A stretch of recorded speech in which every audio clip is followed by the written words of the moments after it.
Y'all's the hate on all of my moves, but now niggas on it. Y'all used to bait me on me and my views, but now niggas on it. I used to tell them I'ma have me a show, but now niggas on it. Her homies on it. Your homies on it. Y'all's the hate on all of my moves, but now niggas on it. Y'all used to debate me on me and my views, but now niggas on it. I used to tell them I had me a show, but now niggas on it. Her homies on it.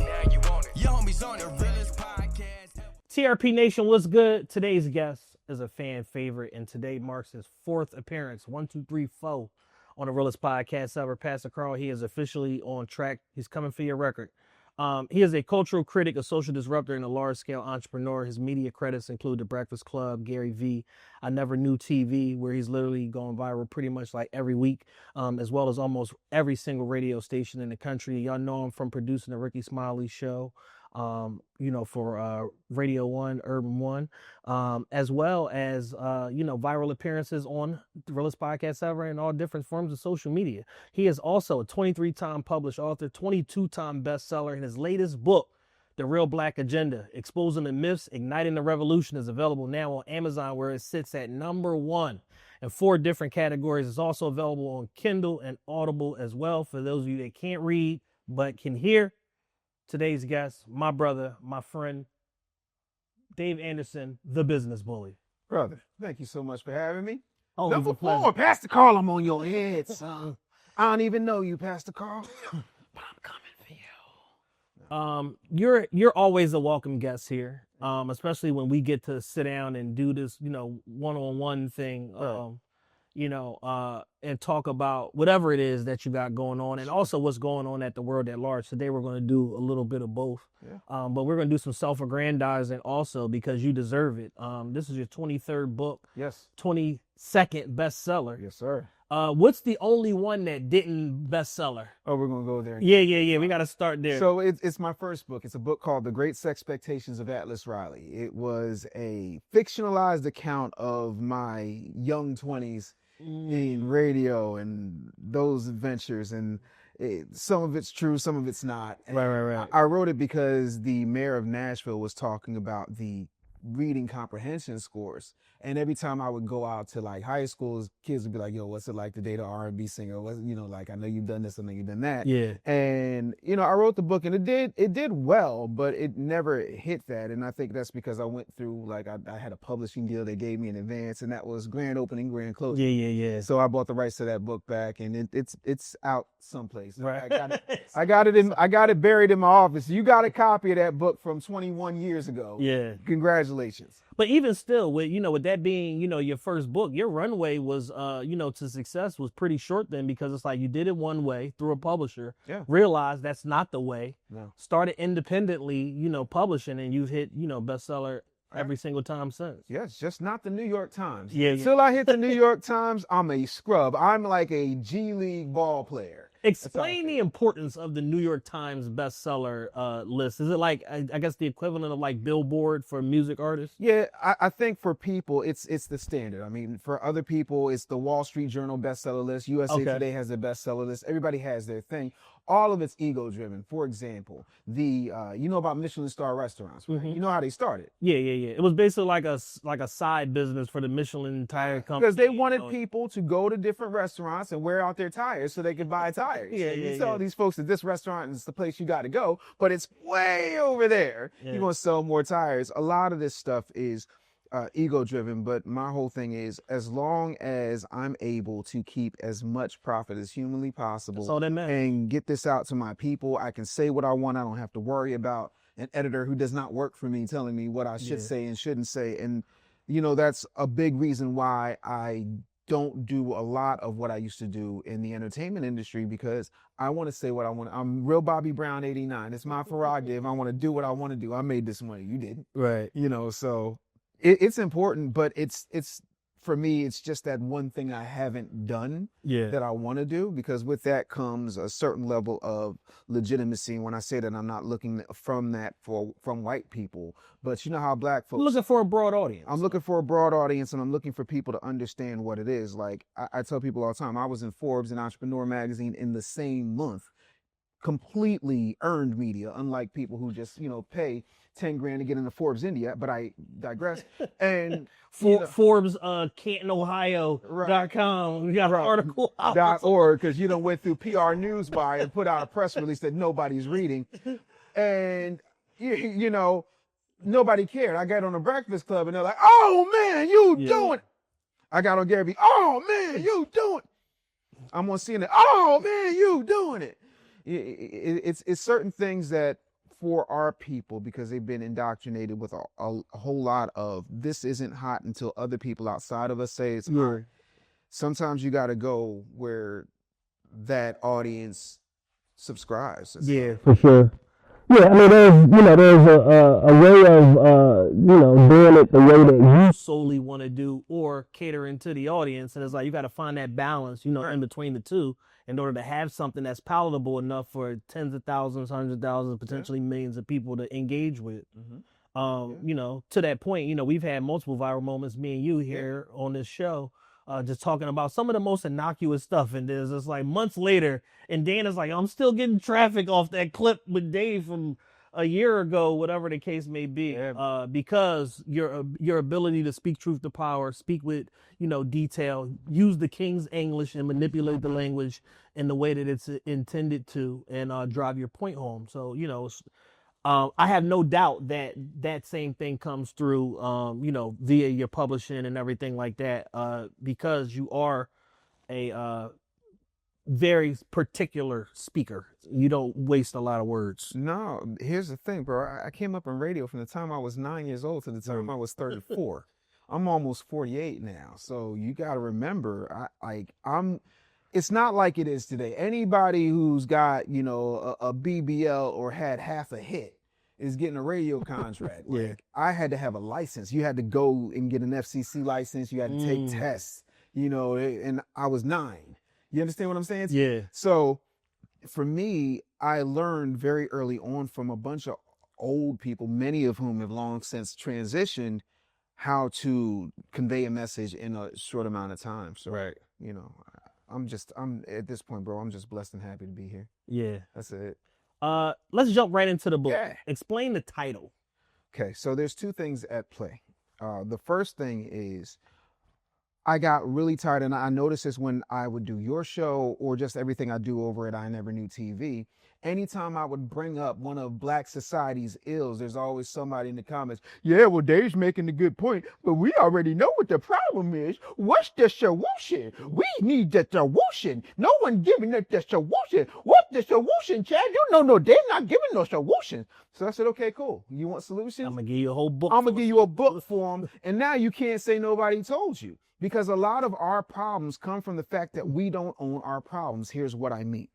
When I was 561 pounds, it wasn't McDonald's fault. It wasn't Chick-fil-A's fault. It wasn't, the local poppy store I get my cheesesteaks fault. It was the fact that I was digging my grave with a knife and fork. And so I had to make different decisions. I had to see a doctor. I had to see a therapist. I had to see a personal trainer. I took control of my narrative and the choices I was making and the things that I chose to participate in and the things I chose to say no to. And with Black America, we have gotten this thing in our head where we're waiting for somebody else to rescue us from our condition. To take that to another level, Black people are more disunified now than we've ever been in human history. And I'm speaking specifically about foundational Black Americans. So no, I'm not talking about my Ghanaians, my Nigerians, my Jamaicans, none of y'all. I'm talking about y'all. I'm talking about foundational Black Americans. Yeah. And here's what I mean by that. I have lived in 34 cities in 19 states. And you know what I found everywhere whether I was in Hawaii, North Carolina, Tennessee, Missouri, Michigan, anywhere I lived, I found that there was a deli district, there was a diamond district, right? There was a Chinatown, there was a Koreatown, there was a Little Italy. You know where I found Black people? The hood. Yeah. Because there is no brother town, there is no sisterville. So little homie land. There ain't no little homie land.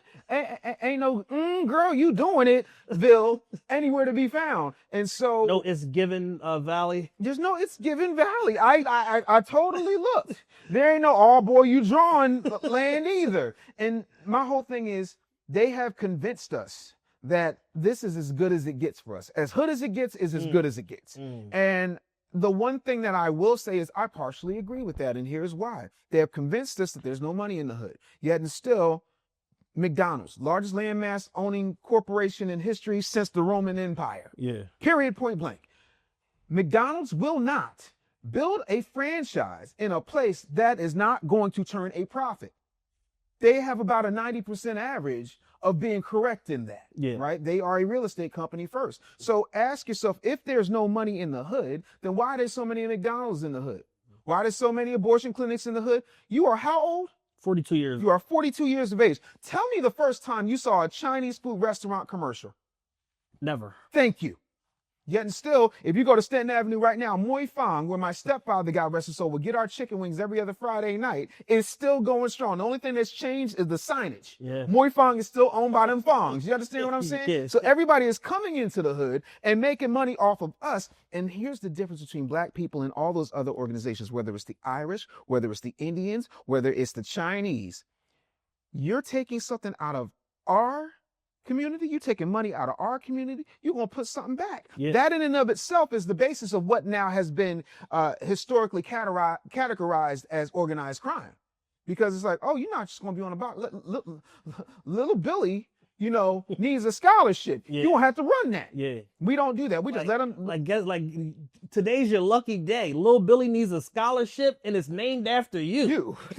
Congratulations. Congratulations, mother. We're going to be here to pick up the check or break your knees. But you're not going to operate in a place that we live, that we have protected and loved on our culture without you cutting the pie 5 ways. That's just what it is. That's the cost of doing business. Yes. The only folks I see doing that is black folks in the hood doing that to rappers where they got to come check in. But we don't have nobody in our neighborhood making these folks check in, but they sure enough checking out how much money we spend on, you know, processed food, how much money we spend on absolute BS, how much money we spend on sneakers.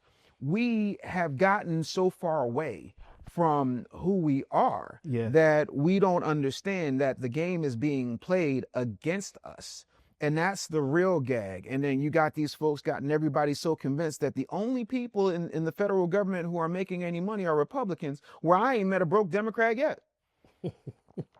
So I wrote this book to talk. How much they ran through for that campaign? Oh, 1 billion, negative 20 million. So I know someone. I'm not. This is not a political episode, by no, not at all. Not at all. But I know someone that worked with the Harris campaign, and November rolls around, November and a half, end of November, December, and it's like we're approaching January, like it's Christmas time, and emails and stuff had to go out like, hey, if y'all don't hurry up and remit payment in this, I'm going to the Associated Press. And all of a sudden the money magically appeared, but they found the money, but they had a lot of accounts payable, we'll just say, left lingering out there well into 2025. Right. And then even with the way that campaign was run, and I am always ready to admit when I was wrong, because what I said the last time I was here is that Kamala wins the popular vote, Trump wins the electoral college. Both. Trump won everything by a landslide, which is in and of itself an edict as to how the majority of the country is feeling. I think 90% of the counties in the country flipped red. Yeah, it looked like an episode of CSI. It was so like the street ran red with the blood. Y'all worrying about the hats. Y'all should have been worried about the polls. But the thing of it is, they keep showing you, and again, this isn't about being political. This is about being aware and calling, as Ian Van Zandt would say, a thing, beloved. Yeah. They think so little of you that they thought Megan Thee Stallion, who, by the way, listen, I'm not going to hold you. I like Megan Thee Stallion. She looks amazing. She really does. I saw her in Miami Swim Week the other day. Good Lord. I have no comment. However. I do. The ass was assing. That's my comment. He's a single man. So. we know the hookah boss over here. His ass. We ain't gonna tell you what Dan be doing in Miami. Anyway, he doing a lot more than swimming. Meanwhile, the thing of it is, when you're paying Megan Thee Stallion and Beyonce and Quavo and all these rappers to come pander to us, and you had time on a Sunday afternoon after Joe Biden was forced out, decided to step back from seeking re-election to turn Biden. Obama put the knife to his neck. Yeah. You gonna get the fuck out this office, you gonna like it. Look, Joe, you're out of here. We put you in, it's not working. When you're in this world, I'll take you out. we're going to try and do something else, because you're going to get your ass handed to you. You don't know where you are right now, buddy. But they keep doing this thing where they act like it's okay to play in our face. Yeah. And they don't give us anything substantive. So they went from Sunday afternoon having it JoeBiden.com. Monday morning, it was KamalaHarris.com. They had time for T-shirts, Madam President shirts. They even had throwback Kamala. I'm on the campus of Howard with that one picture where she had a little swoop and the bamboo earring. They had time to do all of that, but they did not have time to make a policy or anything addressing black disparity at all. And then when they did, it was about 38 days before the election, and she was like, weed. Why everybody think that all we do is sell weed? Like, I'm trying to understand. And I'm not saying there are people in this room who haven't sold weed. All I'm saying is we're more than that. Yeah. You would never do that to anybody else. That's like going to the Chinese Americans and saying, you know what? Rice. Y'all want rice, right? Y'all like rice, right? Do you have any idea how quickly they would get chopped in the throat? And I don't mean that to be... Wait. Double entendre. Yeah, they would literally kick their ass. No, hold on, wait 1 second. They would get the gut punch that would happen. Never mind. You get my point. And that's what keeps happening. We keep taking it and we keep saying, well, let's wait. We waited for Clinton because Clinton ran on universal health care. It didn't happen. He ran on, fixing our communities. That didn't happen. What did happen is him and Joe Biden got together and did the crime bill. And then Clinton said, wait, hold up now. You guys, y'all, you wanted that. The black leaders wanted it. And they leave out the fact that the DNC forced all the clergy and said, National Black Caucus. The CBC that has done nothing, the Congressional Black Caucus, which still hasn't done anything for black people to convince us that this was a good idea. And it wasn't, because it was about making sure they could fill those private prisons. And so I'm sick and tired of the game. And so I talk about absolutely everything in this book, from the political game to what they're doing to the food, to what's happening with abortion, and how that's being passed off like it's reproductive rights and women's health care, and it's anything. Yeah, what do you think about all to the abortion point? Because I've had this conversation 100 different times, 100 different ways, with 100 different people, male and female. How do you feel about the fact that they propagandize the repeal of Roe v. Wade as one, an attack on women's rights, 2, attack on reproductive rights, and then 3, making it like, I'm not gonna say whoever that pushed this idea to do this and to repeal this was anti-black in their decision making, because that was like the 3 main things that they hit everybody with. Black people are always judged by the least of us, by the ones that don't have enough education, don't have enough resources, don't have enough time, don't have enough knowledge. And so when you tell everybody that's what we are, it's like when we were kids and you look at the TV and Sally Struthers would be there with the kid that got the bloated belly and the fly in his eye. Yeah. That's what you think Africa is until you actually step foot on the continent, because that's all you see. That's why when I lived in certain parts of the country and they had never seen a black guy, they were like, oh my God. There were people who literally thought I was white because they heard me before they saw me. Right. This is all before the advent of the internet. Anyway, old. Anyway, that's the thing. They continue to play this thing. But here's the thing. What they don't talk about is what I talk about in the book, which is it's not just about women's reproductive rights. You can't divorce the fruit of a thing from the root of a thing. We know what Margaret Sanger did, and I don't care how many black people they put on the Breakfast Club talking about Planned Parenthood does all these wonderful things. If the Klan all of a sudden decide to open up KKK fried chicken, you eating it? I'm gonna pass. No, you know. I'm gonna pass on the lynch chicken. You're gonna pass on the oppression okra. It's not happening. So my thing to you is, when you look at this, when's the last time you've seen in any hood you've ever visited or lived in a holistic OBGYN? When's the last time you've seen a black catered fertility clinic with black doctors and black doulas being promoted?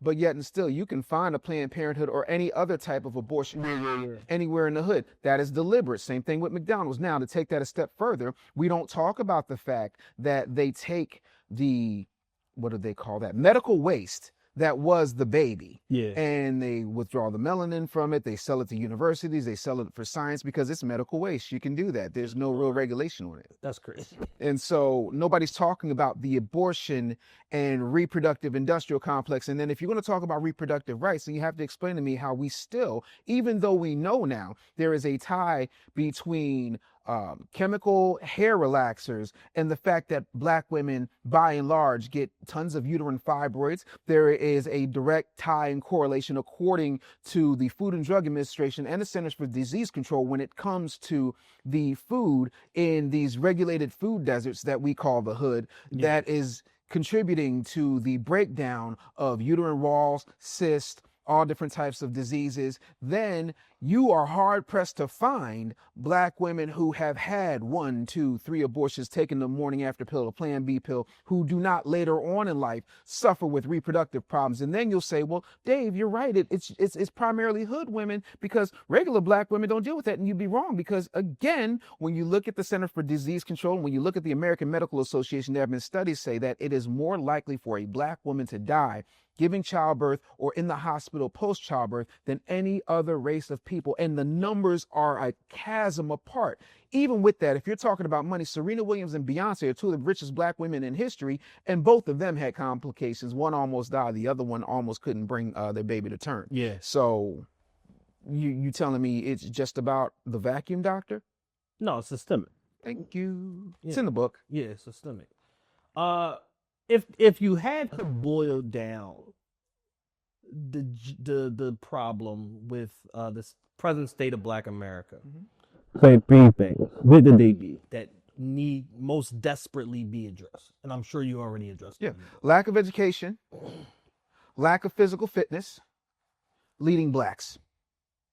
Lack of education, meaning that we're the only people who allow the government, who we say is the enemy, who we say is so bad, who we say is doing all of these horrible things to us, to indoctrinate and educate our children. Right. You know the Pledge of Allegiance, but you don't know how to balance a checkbook. That don't make no sense. You believe that Columbus discovered America till you find out he didn't. You were taught from the time you were in 2nd grade that George Washington never told a lie and had wooden teeth. And then you find out when you're a grown-ass man that he pulled teeth out of slaves and had them in his mouth like it was cool. So the thing of it is, you want these people to be the people who teach your child about yourself. You, again, and I've said this on the show, I'll say it on any other show, and I said it in the book. You don't know any Korean American heroes you were taught. You don't know any Jewish American heroes you were taught. You don't know any Cambodian American heroes you were taught. You don't know any Puerto Rican heroes you were taught. But when it comes to us, they're taking the black history out. It's good. Because maybe then you'll start to read something that will allow you to speak to your child as to who they are. And maybe they would have a value on who they operate as in the world. So that's education. When it comes to physical fitness, how you going to have a revolution when you can't do a push-up? Can't do one burpee. You can't do a burpee to save your big back ass. No offense, hookah boss. You know I love you. I ain't talking about you, but I'm talking about you. And all the rest of the slack-jawed North American big backs. And as a recovering fat ass, I'm the first to tell you I get it, but you can't be talking about revolution if you can't run, you can't hunt, you can't fish. Then you also have to look at all of the things this government that you say you so big and bad you gonna fight. Your 45s, your AR-15s ain't nothing compared to the stuff that they got for you. They got Predator drones, homeboy. Yeah, I was gonna say one day of drone warfare in the hood, it's a wrap. Everybody gonna pack it the fuck up. Even before there were drones, I direct your attention to 52nd and Osage. It's the only argument I need to make. Yeah. The move bombing. Yeah. They bombed us on TV with a black mayor in place. Then everybody acted like they didn't know why it happened. Everybody was so confused. They're like, "How does this happen? I don't know what's the solution? Bruh. What's the solution? I'm gonna get a shirt that says, "What's the solution?" And you had that one, hookah boss. But That to me is the thing. And then what was the last thing that I said? Because I said education, physical fitness. Oh, no, not black leaders. Not black leaders. We need black leaders. We have leading blacks. Okay. My friend, the late Dr. Julia Hare, said at a Tavis Smiley convention one time, the problem with black America isn't black leaders, is we got too many leading blacks, and the leading blacks are telling us to go here, and they got a good rap, but they don't really do anything. Yeah. How in the world, I promise it's worth the wait, how in the world is Reverend Al Sharpton convincing you that you need to not go to Target, where black businesses were thriving? There were black people on the board of directors.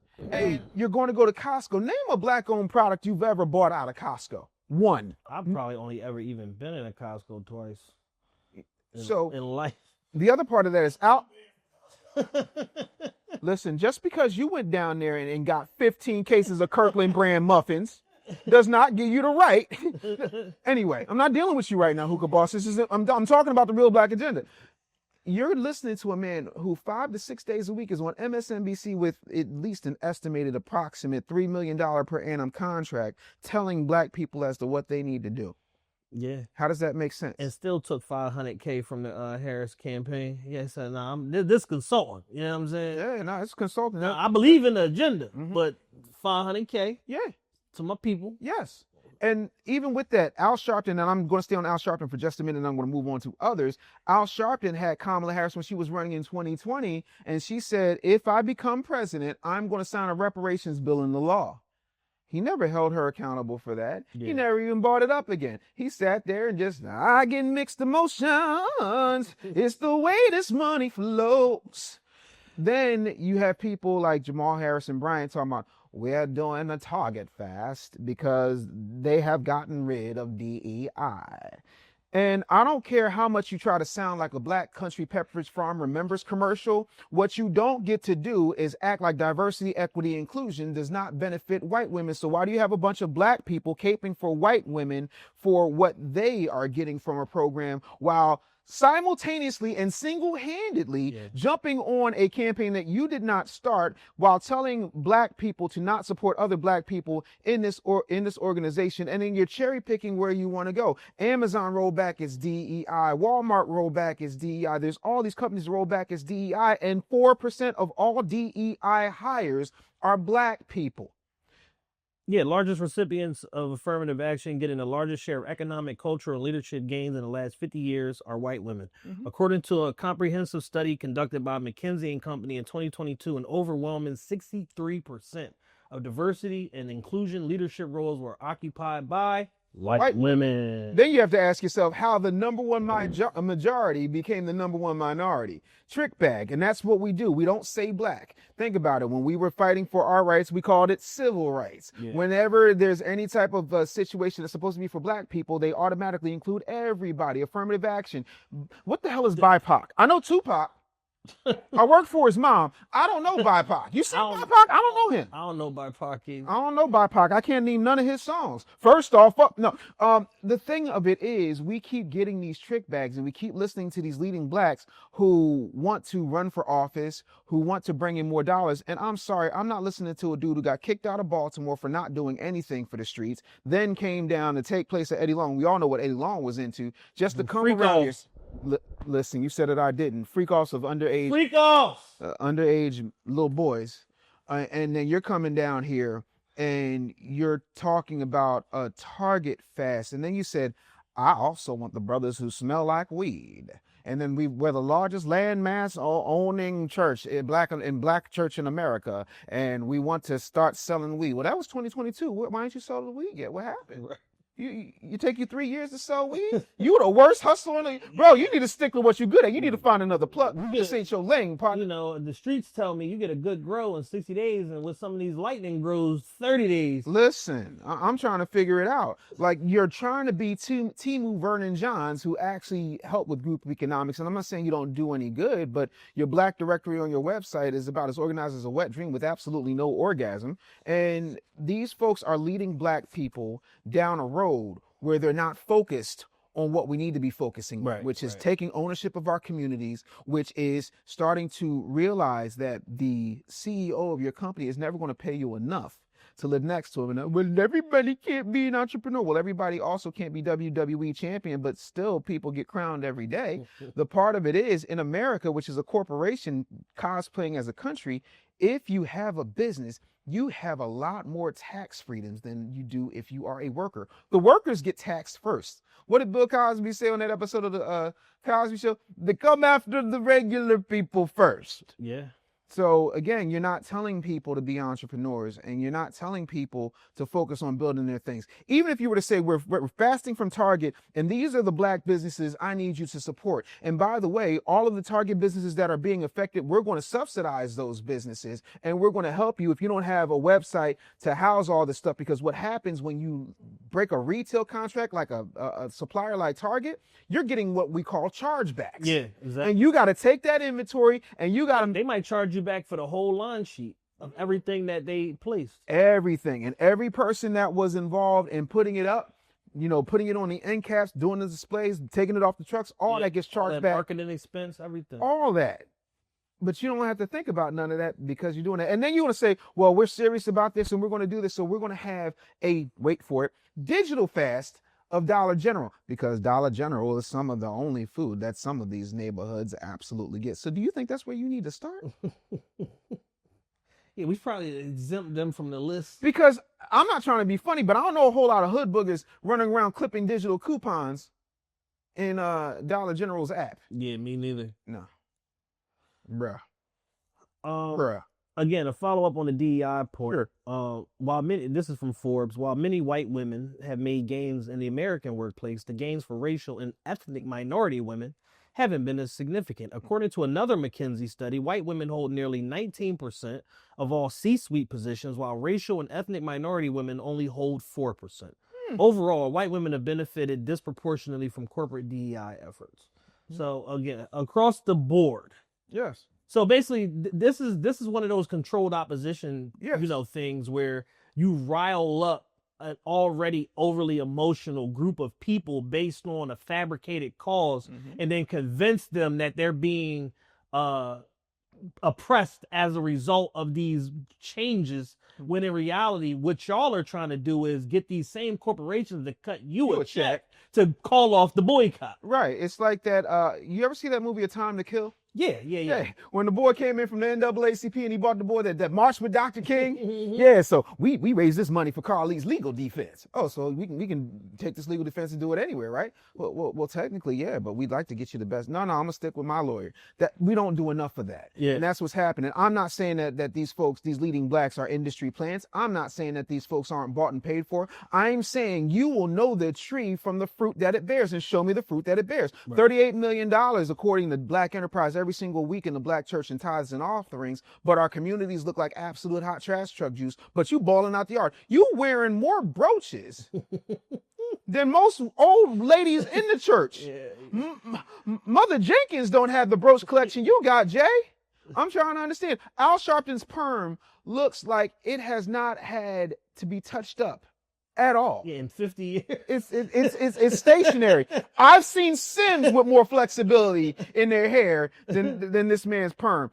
I'm trying to understand why we keep following these folks. And it's because we don't want to know. Because once you're burnt, Dick Gregory told me this. He said this a lot. He said, once you know, you can't go back to just spinning records and talking the dumb stuff you talking. You got to do more than jokes. You got to do more than spin records. You can't. Your friend David Banner. He did a podcast appearance last year, and I loved every moment of it. I don't know who the host was, whatever, but she was just kind of there. He was holding court and doing this thing, and he was basically saying like, "Yo, when I really gained true knowledge of self, and when I really understood the plight of the black community, I cried for weeks because I realized." We're fucked. Yeah. Like there's nobody coming to save us. There's no fucking solution. And to make matters worse, there's no plan on behalf of the people that self-anoint themselves to represent us. Right. And that's the thing. I didn't write this book to become a black leader.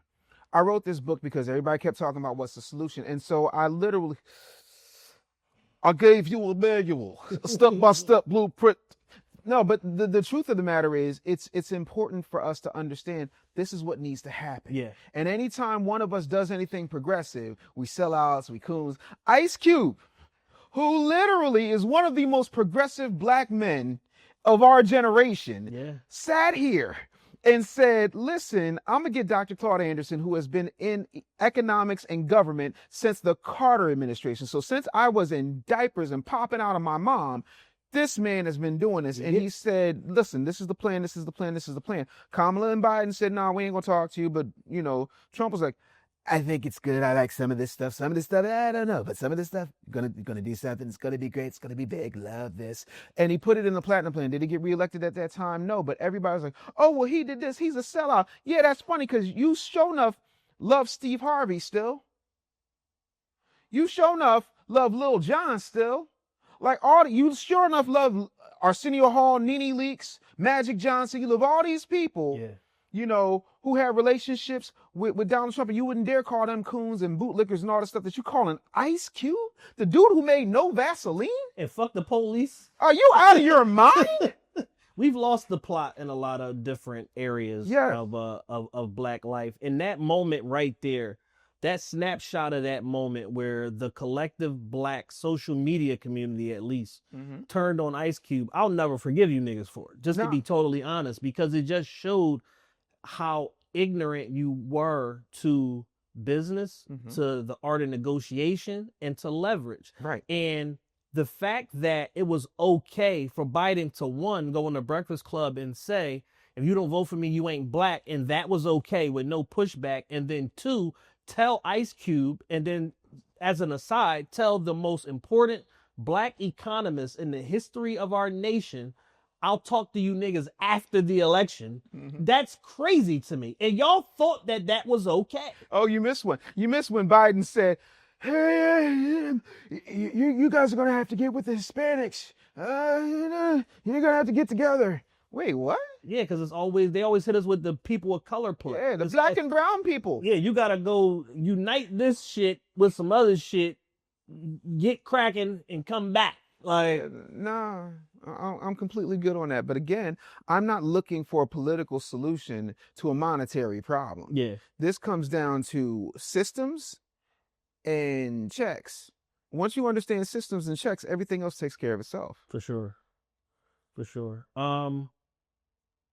What is some of the early feedback you've gotten from, you know, people that have heard the book, read the book, skimmed the book? What's some of the feedback that you've gotten so far? Bro, I got to tell you, I was blown away. I wish I could tell you people told me I was crazy. I can go screw myself. I need to stick to business and snapping necks and cashing checks. People have given me an outpouring of love that I have never experienced in writing a book. Yeah. And I think it's because I don't have the issues that other people have. I'm not saying I don't have problems. I'm not saying I'm a perfect person. Yeah, for sure. What I am saying is I don't have a boss. My boss, God and my wife, that's about it. Yeah. You know what I'm saying? Like, I don't have this thing where I have to kowtow to individuals. You either gonna rock with it or you're not. If you're not, that's cool, because this agenda is coming one way or the other. Right. And if it doesn't get picked up by somebody else eventually will pick it up and take tenets of it and run with it. The feedback has been, you know, nothing short of phenomenal. Like, people like, you know, hold on to your feelings because you ain't gonna like what he says, because I'm calling balls and strikes. I got smoke for Republicans. I got smoke for Democrats. I got smoke for well-meaning liberal white folks, because we know what Malcolm said about the well-meaning liberal white folks. And I got smoke, you know, for uneducated black folks who are out of touch. You know, I got smoke for the boomers. I got smoke for Gen X. I got smoke for millennials. I want people to understand that everyone has had a hand in our destruction, but only us is going to get us out of our condition, for lack of a better term. Yeah. My biggest thing always when you talk about the plight of Black America is it's like, all right, we, like you said in the beginning, we know what the problem is. We also know that there's more than one problem. Oh, yes. At what point does the collective consciousness of Black America come together and say enough? Like, we're tired of being marginalized. We're tired of being, you know, put in these food deserts. We're tired of being redlined, all of this shit. And we're going to unite, because all of us trying to do it separately has not served anybody. Right. Jay-Z and Beyonce got theirs. Steph and Aisha Curry got theirs. LeBron and Savannah got theirs. But what about the totality of not only just the hoods, but all of these rural areas in the south of this country where black people are the dominant ethnic group that occupy these places, and they're not even properly represented on census data, let alone from a resource and opportunity standpoint. Living someplace doesn't mean that you own anything there. Yeah. The other part of that is what I call the ONAT rule, which is the one Negro at a time rule. You know, you said it yourself. We got Jay-Z and Beyonce. We got LeBron. We got Steph and Aisha. And again, 2 out of 3 light skins, but truthfully, exceptions don't disprove the rule. Yeah. And the other part of that is when you have so much weaponized ignorance, thanks to Lucien Grange and Leora Cohen and Clive Davis and Jimmy Iovine being pumped into us, and Andy Cohen and then Harley Pasternak and all these different type of handlers and agents. Mona Scott Young and all of that. Right. But again, we're looking at Mona Scott Young, but we don't say nothing about Jim Ackerman. Well, fuck it, Jim Ackerman too. Because Jim Ackerman is the one that see, that's the thing. What they do is they have that black face in the white space, so the black face catches all the heat. What does Jim Ackerman look like? Never seen him in my life. Dan, what's Jim Ackerman look like? Not a clue. See, but here's the thing, and I'm going to tell you how weaponized they are, right? So there's different types of leading blacks. You got the spiritual leading blacks. You got the news leading blacks. That's your Joy Reid's, Al Sharpton, who happens to be a duality player. Then you got your folks like Jamel Hill. Right. So when I said that on an episode of a show called the Smitty and D podcast, she immediately took to her YouTube channel and started like flogging me. Oh, because you talked about women and their reproductive rights, and you said this, and reality television isn't responsible for why these things. Yes, it is. You got to remember, COINTELPRO never went away. It just changed strategy. And if reality TV is not, at the bare minimum, a symptom of a larger problem, and it's not, indicative of black culture at large, then how come when you go to, the Emirates and certain Muslim countries and stuff like that, and then into China and Korea and all of that, they don't even see certain things that we're allowed to see because they understand that it poisons the mind of the citizenship. Yes, and they won't allow it. They won't allow it. Like, we're not going to allow you to be corrupted by television-based propaganda or negative images from television. Right. Y'all don't even get to see that shit. So my favorite book says, be ye not conformed to this world, be ye transformed by the renewing of your mind. But if your mind is being renewed with hot trash truck juice, hot Cheetos, and hot women with, BBLs and neck tattoos, then you're getting what you get. And I told you, shoot, a year ago, May 26th, 2024, I told you about this Diddy situation. I told you exactly what was going to happen. Yes, and I said everybody's up in arms because Cassie's not exactly a black woman. Yeah, she's got some black roots, but she's not foundational. Nobody had any smoke when he was doing this to Misa. Nobody had any smoke when he was doing this to Kim. Now we're distracted by Diddy, this, that, and the third. And I also said, because here's the gag, right? And again, I am not advocating for Puff. I think Puff, what he does on his own time with his nipples and baby oil and sex workers is his business. I know more about Puff's life than I ever want to. And my thing is, if he was keeping you, explain how when he hired your personal trainer, you left and married said personal trainer. If he was keeping you. Like, at some of this, if he didn't have, like, what did Jay-Z say? What do he say? If I couldn't get you finer things like all of them diamond rings, if it's skilled for, would you still roll? If you wouldn't be the sunrise on the shore of Thailand, would you buy then? If I wasn't driving, if I wasn't an 8-figure, like, it gets to a point where it's like, yeah, and because you never went to the police, knew he bombed Kid Cudi's car, but you went to him and said, give me 30 million and all this goes away. And he said, I'm going to sit on it for a minute. And then y'all released it. Is that about justice or is that about money? Well, I agree and disagree with right. It's about retribution. Sure. And my thing is, in the situation that she was placed in, she deserves some form of retribution. Sure. If not justice. Right. I do agree with the premise of, like, you didn't go to the police, you didn't, run away or go away for any extended period of time, and some of your decision making, it's either the end result of 15 years of programming, Stockholm treatment, right, or you're just a rotten bitch. Because certain shit that she took part in it's kind of fucked up. Like, you know what I'm saying? It's kind of fucked up. And, you know, there's also the element, and we've all been in toxic relationships before. Of course. Where a woman wants to hurt you how you hurt her. Yes. And tell you about all of her sexual exploits in order to get a reaction out of you. And then when you react, it's like, why'd you react that way? You knew exactly what the fuck you were doing. Right. So these are essentially two junkies fighting over a rock. Fighting over a rock. But there is still a certain amount of dehumanization that he exposed her to and indoctrinating her into a certain lifestyle. Wholehearted. So when I read a message like, I'm ready to freak off whenever, it's like, yeah, that's a woman trying to please her man. Her man. And a lot of women are very malleable in that way where they could start off like, I don't know if I want to do that. And it's like, all right, come on. Men can be very convincing. And then they do it. And then like, oh, that wasn't so bad. And then men's thought process is, let's run the whole fucking football team through this motherfucker because she let me bring one nigga in here. And my thought process is always, if a woman is disrespecting herself, it's not my job to further disrespect or demean her. Right. And it's not my job to, as in a relationship of trying to establish the upper hand, to try to dominate and demean this woman through like blackmail sourced like sort of actions. Because every account of what went on with them, he was either in a corner, in another room with surveillance.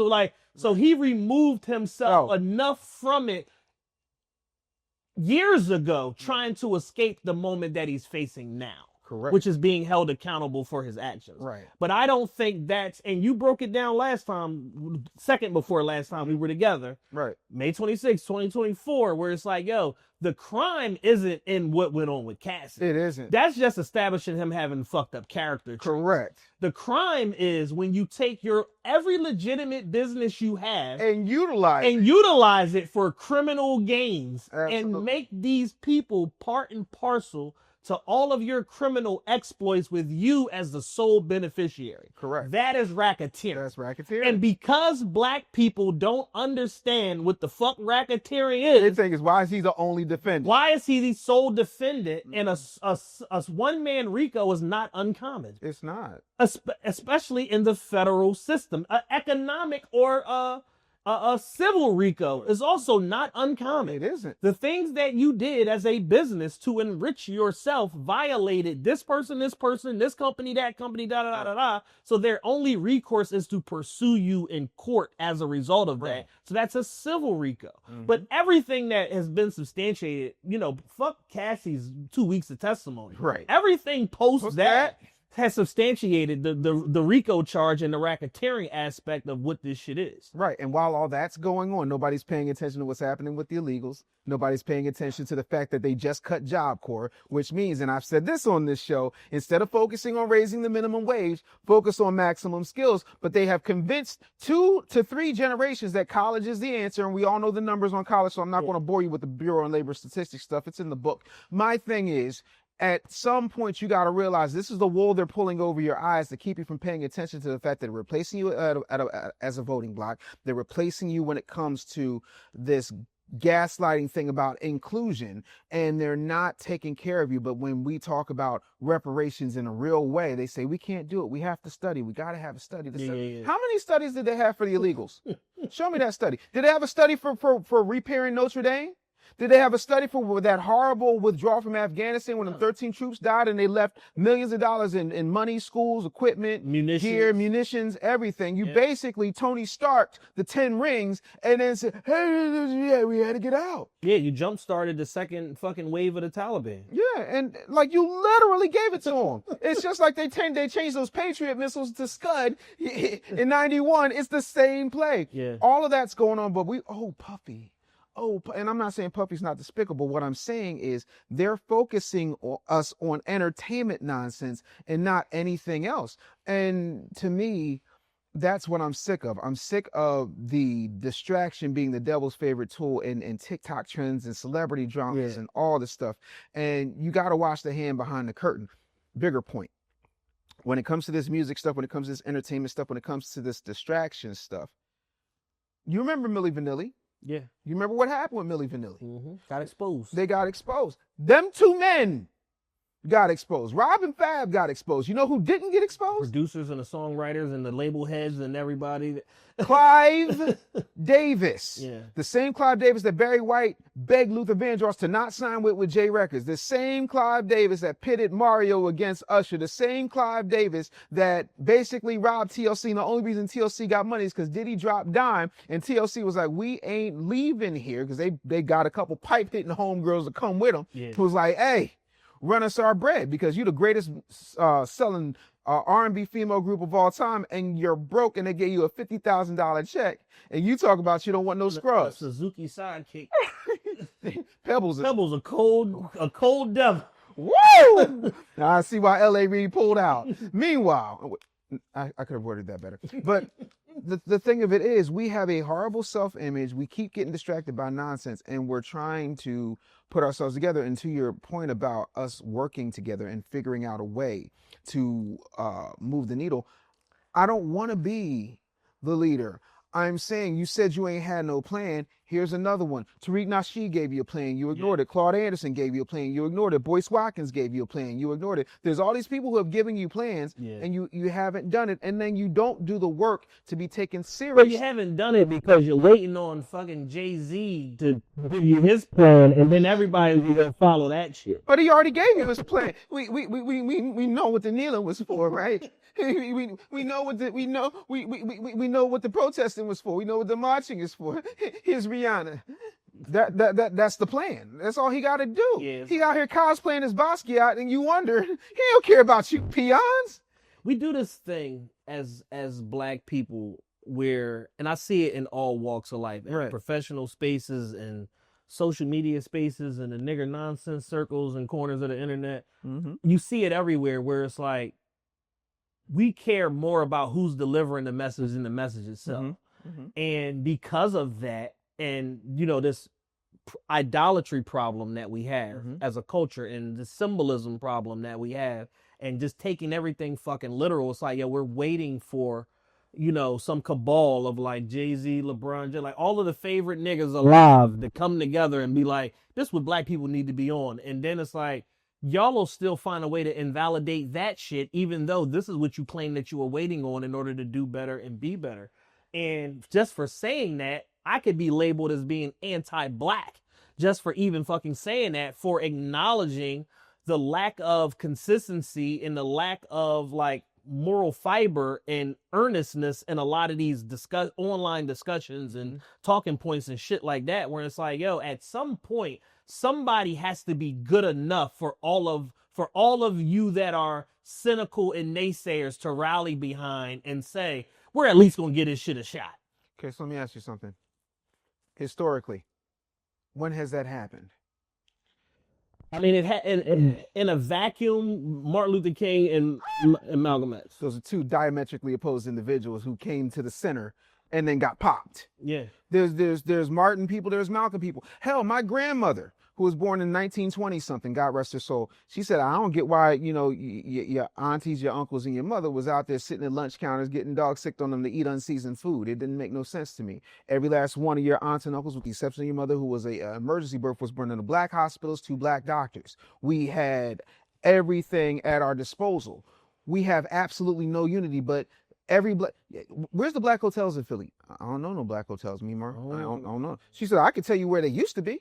There was one on Market Street. There was 3 on Broad Street. There was a couple in the Northeast. There was some in South Philly. There's plenty in North Philly, not too far from Richard Island. There was all of these black hotels.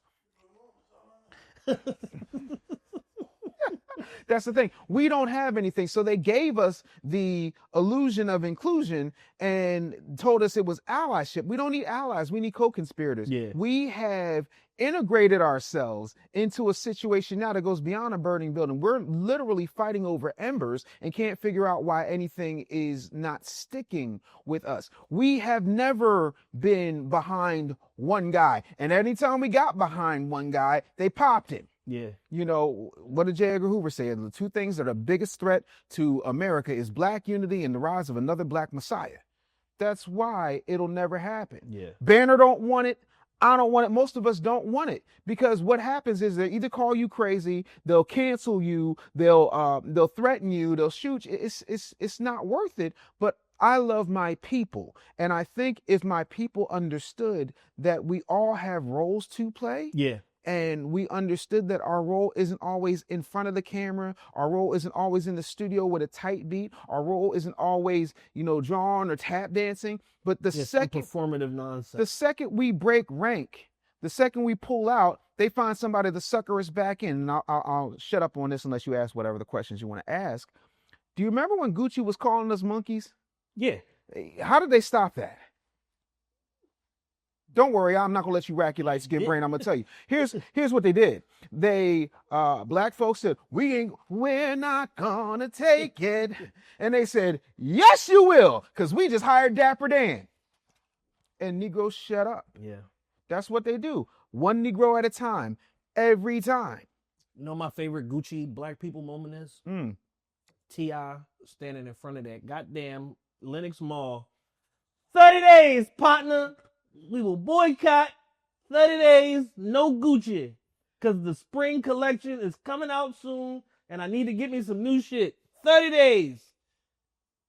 Can't even protest right. First of all, I'm gonna need you to leave TIP alone, man. Tip know what Tip know. And the man's got he's got a phenomenal thesaurus. You can't take it from him. Well, but the thesaurus game. That moment was like, man, like, we got the 30 days supposed to. Bro, this is the same man who got, in 2005, this man got on air in Atlanta, said, y'all got to do better. Hey, man, y'all, right now, y'all listen, straight up and down, like, it's people dying right now. Now, who going to get a Trina? Who going to get a Trina? That's what he said. Stop getting your revolution from dope boys and rappers. I'm sorry. Which are usually the same thing. Full stop. But at least dope boys and rappers who are used to the same thing understand that it's important to launder their money. But no, bro, anybody who gonna fight with Floyd Mayweather over Tiny in the middle of this is not sound decision making. This is a man who, in a jab, broke the Big Show's nose in real time. Yeah. Like, no, I'm not fighting the old Floyd. Like I told Mark Henry one time when he was asking me who I thought was going to win between Jake Paul and Mike Tyson. I said, Mike Tyson is a dinosaur, but a 60-year-old T-Rex is still a T-Rex. It's the only argument I need to make. Nah, bro, no.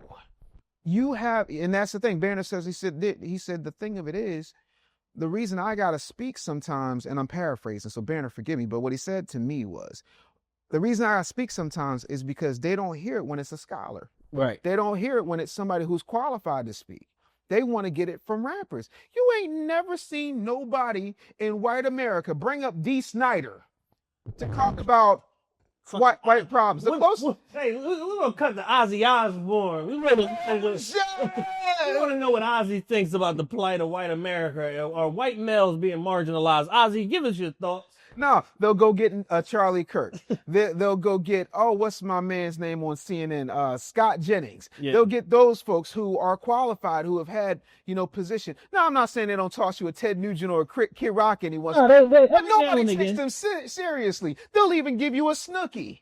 But come on, bro. By and large, understand that those white niggas are not going to listen to. Yeah, we already know what that. We put him on the dais for audience share. We don't give a shit what he thinks. Nah, Hulk Hogan came out during that Republican National Convention. Said, "Hey, what you gonna do, brother?" Couldn't even rip the shirt. That shit was embarrassing. I'm like, bro, you got 24-inch pythons, and you can't break through a shirt you pre-cut at the top and the bottom.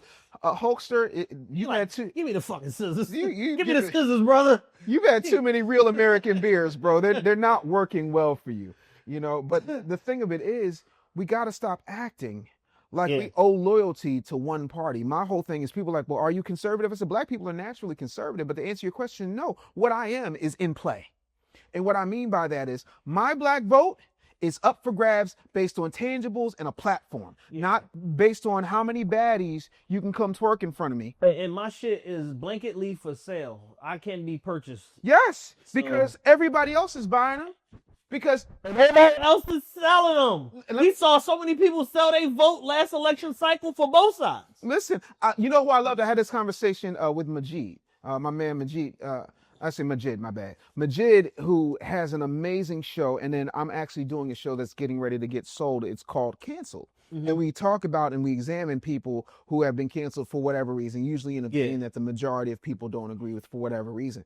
And he said what I loved about watching Donald Trump work, especially, was when the Michigan Muslims were like, Democrats have not come to see us. Yeah. They have not come. Trump said he's going to stop the war. Trump's said he's going to do this. He came down, he sat down with us respectfully. We believe him. That's why he's getting our vote. You had Teamsters. You had union bosses who had been in Democrat bed for 55 years. Like, yo, they're not coming to see us. This man came to see us. Yeah. That's how you do business. But if you telling one side, I don't even want to talk to you because you're not going to do nothing for me because these folks are going to come and do the nay-nay, then, bruh. Watch me whip, watch me nay-nay. And where is Silent though now? Doing gay porn. I thought he was in prison. I was not aware. Oh, but it might be the other one there. One of them is, all them songs in a row, the big, huge response. One of them is doing gay porn. One of them is in prison. You know a lot of information. Wow, that's bad. But that's the thing, bro. Like, we didn't lose our power. We rented it to politicians who decided they're never going to pay us back. And my whole thing is the only way to make them suffer is to cut them off and stop acting like Kamala's doing it out the kindness of their heart, that Barack is doing. First of all, Barack sat up there and said, what'd he say? He said, want to talk to the brothers. You know, I just got a $60 million Netflix deal, and you guys are acting like you're producing this content. Me and Michelle right now, we're toppling through Martha's Vineyard in our home in Hawaii that magically didn't get touched. And it looks like you guys are misogynists. Well, weren't we misogynists when we voted for you over Hillary? Or did you say you had a plan? Now, keep in mind, bro, I talked to you. Yeah. Like, I talked to you. Yeah. Like, I made sure you talked to Ricky, and I feel like I'm talking like Denzel. You talked to Huey, you talked to me. Huh? Yeah? Huh? Bro, they keep playing in our face and giving us symbols like it's scraps. And I'm not here for it, bro. Yeah. And that's why I wrote this book, because it's about representation not being reparations. It's about a Netflix and merch is not going to get us freedom. You're not going to give me a t-shirt and say Wakanda forever. Like, that's not how any of this works. You're not going to give me a fake revolution and think that parlays into a real revolution. Do you know that the federal government allocated $2 billion to get rid of digital deserts in predominantly Black communities, meaning that communities that did not have access to broadband internet were supposed to be wired. Yeah, they built, I think, 9 towers across the country. But they didn't lay 1 inch of cable, bro. Yeah, no, we put the towers up. You don't see the towers? They were supposed to build, I think, like 750 or something. Whatever, some lofty number. Mm-hmm. And then somebody did an audit. An independent agency did an audit. They said, they put up 9 broadband towers and no wiring whatsoever. None. And they were supposed to also build the EV stations. Yes. Supposed to be a whole rough, because so the EPA in the government, why you starting to see the rise in all these EVs is because you got to have a blended average of like 35 miles per gallon across your whole fleet, whatever, in order to sell cars in the United States of America. Correct. That goes back to the crash of 2008 when that shit started. Right. And anybody that took the bailout money had a mandate to do so even earlier than they're mandating the shit now. Which is why Chevy's whole fleet of SS models got completely obliterated, because they couldn't keep the blended average by having, an SS Impala or an SS Trailblazer in the fleet that's 11 miles to the gallon. Right. Like, you produce too many of them, you fucked up the whole overall. Right. Dodge, which was Daimler Chrysler at the time, on the other hand, didn't take the bailout money. They were allowed to just do whatever the fuck they wanted. That's why so many big face Dodges. Listen, aside from the Ford King Ranch, every time I see a big face pickup, I'm like, America. Yeah. So, but even now with the whole shit going on now and everybody trying to lessen their carbon footprint or whatever, they were forced to get rid of the whole SRT, RT, all the Hellcat, Demon, all the crazy shit that niggas was using as, speeding bullets to crash into jewelry stores and shit. They got rid of all of them Jones. And, now you see all of the rise in EVs, but you don't have enough EV chargers across the country to keep up with the projected rise of EV sales. And the last administration was supposed to do that. I mean, but didn't they give you a black vice president? Wasn't that enough for you? I mean, don't you like the representation reparations? Ain't you happy? Didn't you like 2 Chainz performing I'm Different at the rally? Right, because she's different. And what I realized is they different. God, I was proud of myself on being different. Right. So with that being said, I'm different. Motherfucker, I say you better not do it. You gonna do it. Boom, boom, boom, boom. I'm different. Yeah, I'm different. I said, I know this nigga did not. Bro, but you talking about people talking about do something other than vote Democrat or get something for your vote is the tap dancing bootlicking coons. Oh, okay. All right. I mean, if you watch any dystopian or future-based show rooted in politics, whatever, all the predictions that we're going to have an independent is going to ultimately be president of the United States, and that's going to end up being the dominant party because both parties have done so much that have just generally offended the American people over the last 80 fucking years of this experiment that people are just like, you know what? Like, we need to move to something that's more moderate, more centrist-based, whatever. So any show that you watch that's set in the future, 10, 20, 30 years in the future, president is an independent. Fucking, what's the show? Not Keanu Reeves. Kiefer Sutherland. Designated Survivor. Designated Survivor. Fucking independent. Independent. Paradise. Independent as pleasant. Yeah. And guess what? And that's not accidental. No, it's by design. Because they got to get used to this. I talked about this on the show. That cultural lagging is real. If you see something enough, you're not offended by it. Yeah. Morgan Freeman played the president more times than I can count. When they didn't get him, they got Zeus. Yeah. You see what I'm saying? So it becomes a thing where we're not understanding what's really happening. And I'm tired of, them pimping us and then praising us for being good little Negro soldiers. Yeah. Yeah. Is there anything else? Mm-hmm. Oh, no, not anything else. That's the wrong lead-in. What is the primary prose of this book? And like a constant theme that people will need to look out for or keep seeing throughout the pages of this book. There's no hope in this book. I'm not Obama. You know what I mean? I'm blackety. I'm black because I'm black and I'm black, y'all. There's no hope in this book. This book is all about harvest. Yeah. It's about showing us what we're doing. See, we're feeding everybody else's economy. We're feeding entertainment. We're feeding fast food. We're feeding immigrants. We're feeding everybody but ourselves. Yeah. And everybody is profiting off of our position, our pain, our pros, our points, and we don't seem to get it. There's a documentary series on Netflix called This Is Pop, and what I found very telling was that Lou Pearlman said, we want a Boyz II Men sound, but we want an Abercrombie look. And that's what they do. That's why K-pop is popping. Yeah. The reason that we just came out of Asian American Pacific Islander month, and the face of that month was Bruno Mars. But of course, I've said this before, he likes to cosplay like a 70s soul singer. We keep down to the cocaine. I mean, listen, and the gambling debts. Like, bro.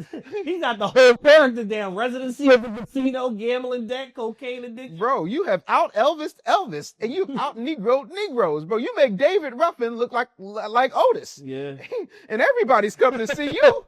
So we need answers and assets, and that's what you're going to see. You're going to see a lot more of us coming to collect. When I talk about reparations, I talk about from absolutely every angle, not just slavery. Mm-hmm. I'm talking about redlining. I'm talking about commercial redlining. I'm talking about Jim Crow. I'm talking about theft. I'm talking about the fact that every single thing that we have poured into and have been taken advantage of, from our property estimates being much lower when we get appraised because there's a black family, then when we put a white person in there, and then all of a sudden it's skyrocketing. Couple from NorCal versus Anna Case, $75,000 settlement for discrimination.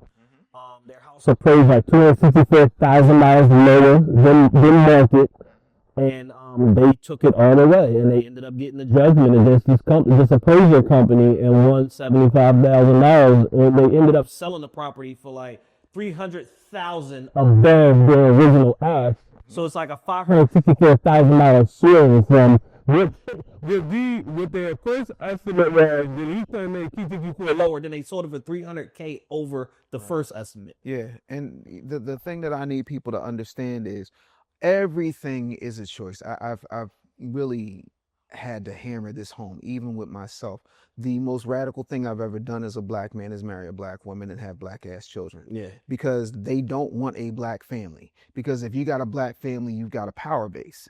And that's where your power comes from. I think we've gotten so far away from what's important that we've missed out on the beauty of unity, the beauty of building a home together, the beauty of rearing your child. I also get into, and this is extremely important, how the education system screws us on every single level. I have a 10-year-old daughter now who has autism. And we pulled her out of school because they called her behavior problem. She wasn't. They gave her IEP. They didn't really help much. Yeah. She had a phenomenal kindergarten teacher, but that was during COVID. Her first grade teacher was built like a Frigidaire, and she had all the patience of a crackhead looking for his next hit when it came to dealing with my daughter, right? Then you look at what happened to my oldest daughter at Howard University. And then you look at what happened to me at Temple, not only as a student, because they told me, oh, you know what, you can stay 5 years. It's okay. Just take as many electives as you like. You don't have to get into a rush. This is not your mom's university. It's a different day. Yeah. Then when I became a professor at Temple, they said, Dave, you're doing such a good job. You're the top rated professor on Rate My Professor to this day. And what they told me was, the problem isn't that you're teaching these kids. The problem is you're teaching these kids to build an agency. We need you to teach them how to work at one. Right. No. Yeah, we need you to teach them how to be soldiers, not autonomous. Yeah, because if you're autonomous, you can't be controlled. They're like, well, I have to wait till I graduate. I mean, they would come in like, oh my God, I'm so sorry, professor. I said, I don't care. Yeah. You got my assignments? Yeah, then we ain't got a problem. Right. You know, and they're like, we can't do this. I'm like, sure you can. All we need is a lead magnet here. It's going to look like this. You get this many people. You do this, that right now. I said, you're a nanny? This is one little white girl. She was a nanny. And I said, you're a nanny. I said, you know about 10 of your sorority sisters right now that you could train to be nannies, and you can go ahead and you could clear out, you know, and undercut all these nannies and make a killing. And she was like, I had one kid go from 2,000 followers on TikTok to 250,000 followers on TikTok in a semester. That's just by tweaking stuff. Because virality is a science. You know, one of my companies is called Zenith Media Labs. And you know how like I'll take the clips of what we do here and my team will do that. That's the Zenith division of my company. And we are showing you what virality looks like. It's not just the message, it's the way the message is presented. Not talking about the tone, because the tone ain't changing. But the special effects are bar none. You know, and that's the thing. Unlike anything else that's out there available on the internet on some cut and paste or you know, whatever thing that people, you know, are using nowadays, it still doesn't. And Smart made this point on the last show that we did with him. We got to get back to analog services and not overly relying on this digital revolution to do every fucking thing for us. Correct. Certain things create economies of scale and streamline stuff, whatever. Like I got a friend, he's doing doing a play or whatever like that, and he's starting it off by like doing like a book version of the play or whatever. You know, put all his prompts in, kept tweaking fucking ChatGPT for weeks. Finally got his front and his back cover for it or whatever. That's beneficial, but it's still what ChatGPT spit out still doesn't beat what the best graphic designer in America could do if you had the prerequisite budget in order to work with that person. Right, and that's the other thing. Pay me like you pay the white boys. I'm sorry, and I don't mean no disrespect, but I remember I did the Breakfast Club once when Angela Yee was still on it, and she was like, well, you know, there's not a lot of black women in Silicon Valley. I says, you're wrong. I'm in Silicon Valley quite a bit. I'm a tech entrepreneur. I don't go around bragging about it, but I am. It's a whole part of what I do. there's a lot more black women. A black man in Silicon Valley is like a raisin in buttermilk, especially when you're talking. It's me, it's Isaac Hayes III, and like maybe 2 other guys. What are you talking about? Chameleonaire and one. Yeah. And, you know, Chameleonaire had to step back. And listen, I love what he was doing. I thought Convos was dope. Yeah. But again, we got to come together on things and build that stuff out. So it becomes such a sad state of affairs with that, bro. Yeah. You know, but again, to Smart's point, and I haven't sat down with Smart Guy, but I love his stuff. Even the stuff we have him do on I Never Knew TV. I love watching the way that he thinks. You need that. Like, I've got a background in graphics and design and things of that nature and tech, because I've been doing this since 1997. Yeah. But even with that, like, this is the first time, like with this cover, yeah, I did it myself, front and back. Right. You know what I'm saying? I designed the cover, and it's a powerful cover. Yeah. And you know what's crazy about it? That is the first time you will ever see me on the front cover of my book. That is out of 23 books. That is the only time you see me on the front cover. I've been on the back cover maybe twice. But that right there, because I'm 60 pounds heavier in that picture than I am sitting right here. Right. But I was so proud of the fact that I took control over what I was putting in my mouth, that I felt like my weight release or my weight loss, whatever you want to call it, was also a part of revolution. Right. Right? We got to get on that. What are you feeding your kids? Why is your 3-year-old daughter growing breasts? You're not looking at what's here. And then you also, and I indict the government on this, aside from the Tuskegee experiment, there's only been one other time that I can remember people running around talking about, well, you know, black people need to get this shot. Fauci coming in the hood. Fauci is coming in the hood. The same Dr. Fauci who told Magic Johnson the same day that he found out that he had HIV, that you're going to be the new face of this thing, because before Magic Johnson, we called HIV the gay cancer. Mm-hmm. Magic became the face of this. And the next day when he held that press conference when he was retiring, you can look, there's a whole documentary called They Call Me Magic. It's streaming right now on Apple TV. You can see that Magic sits there at a press conference when at the time Arthur Ashe is dead. People were dying left and right. The kid that was hanging out with Michael Jackson, Ryan White, dead. People were dropping dead of this. And Magic's just all smart. Well, you know, I'm probably going to own a team. I'm probably going to do this. I'm going to do that. This isn't the end for me. Yeah. And Magic is arguably the most successful. Maybe Shaq. Maybe Shaq is a distant second, but the most successful retired basketball player turned businessman. He owns every fucking thing in history. He's the only franchisee that put his name on TGI Fridays, and the Starbucks that you go in now is when he took a series of Starbucks away from the owner, and he started playing music, and then he started adding like Danishes and all this other stuff. All that is Magic. Yeah.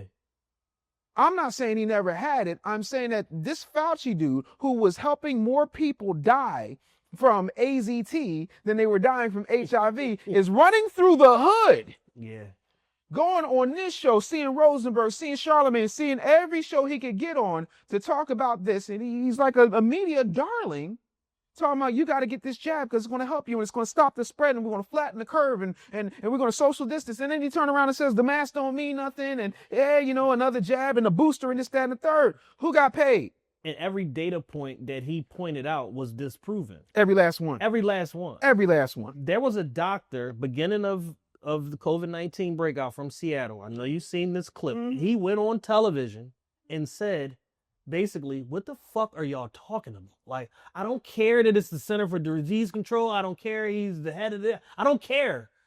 I am a doctor. I work with people in infectious diseases and outbreaks. Yes. The way that they are describing how a vaccine works is not how it works. The primary, number one, you have to have rounds and rounds of testing, yes, beta testing, in order to get to a point where we now have a baseline understanding of the effectiveness of this. That doesn't happen in 7 months. No. So that's the first thing. Mm-hmm. The second thing, as humans, the way we get over things and kill the potency of it is we have to be exposed to it. Yeah. The weakest immune systems and the weakest of people that get exposed to something are inevitably going to die. Yeah. That's the way it works. But then the people that are stronger, the athletes, the people that are physically fit, the people that, have a healthy diet, whatever the case may be, the people that don't have a huge fat reservoir on their bodies, they're going to get exposed to it. It's going to be harsh the first time. And then any subsequent time they're exposed to this, they're not going to get that sick anymore. Correct. And that's exactly what happened. Bing, bang, boom. Yeah. And they fucking called him a quack and try to take his doctor license and put him on fucking trial in front of Congress and all of this shit. Because he didn't trust the science, like he's not a medical doctor. He's a medical doctor that specializes in infectious disease. And they called him everything but a child of God as a result of saying this shit. And everybody with the pitchforks was sitting there like, yeah, crucify him. But we love Dr. Fauci. Are you kidding me? And every data point, I can't stress this enough, every data point he came out with was disproven. Even within internal documents that leaked. Just like, I don't think this is working. No, it's not. And it still ain't working. It's still not working. I got my first shot, then I got my second shot, now I'm gonna go get my booster. I ain't got a booster. Then they start talking about a second and third booster. I'm like, where are we? Yeah, no. Again, but these are the same folks, especially black folks, talking about my body, my choice. Was it my body, my choice then? When they're literally, people are cashing in on lawsuits because they lost their jobs because they wouldn't take that jab. Yeah. And then, did you know this? I don't know if you heard about it. You know Tulsa just got reparations? Really? The new mayor of Tulsa's a brother. He said he was going to do it, and it's $105 million he wrote out. Yeah. And immediately. But that's huge on a city level. That part.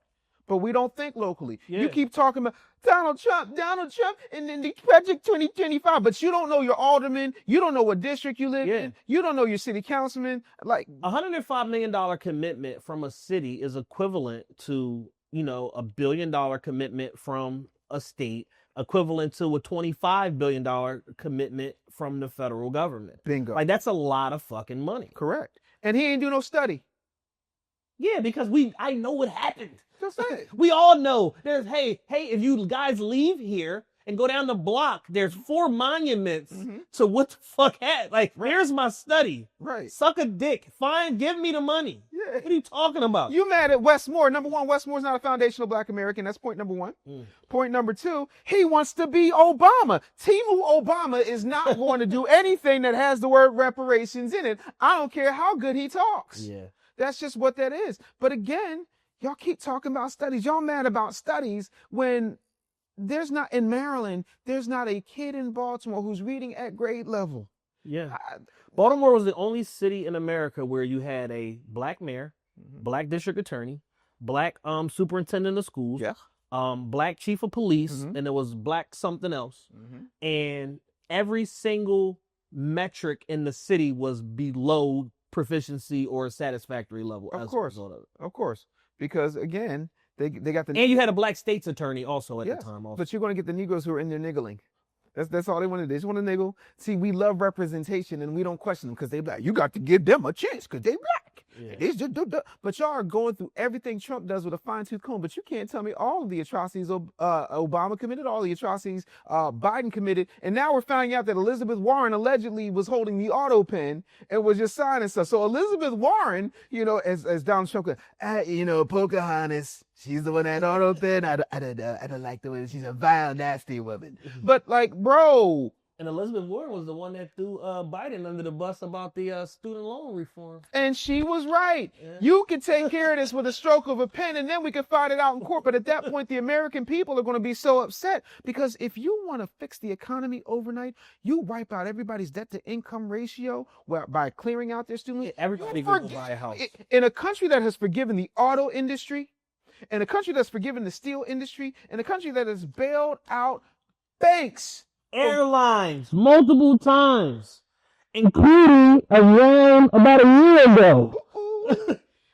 So you mean to tell me you can't forgive the American? We're the last on the list, yeah. Not black, not white, American citizens. Man, Nah. You go play some baccarat, shoot some craps, figure that shit out. Well, we gonna shoot hoops with Aquaman and Obama. Look, somebody call Momoa and Obama. We shooting hoops today. That's what we're doing. But Chad, I want you to know, man, like this book isn't a blueprint. It's a confrontation. It's not a lecture.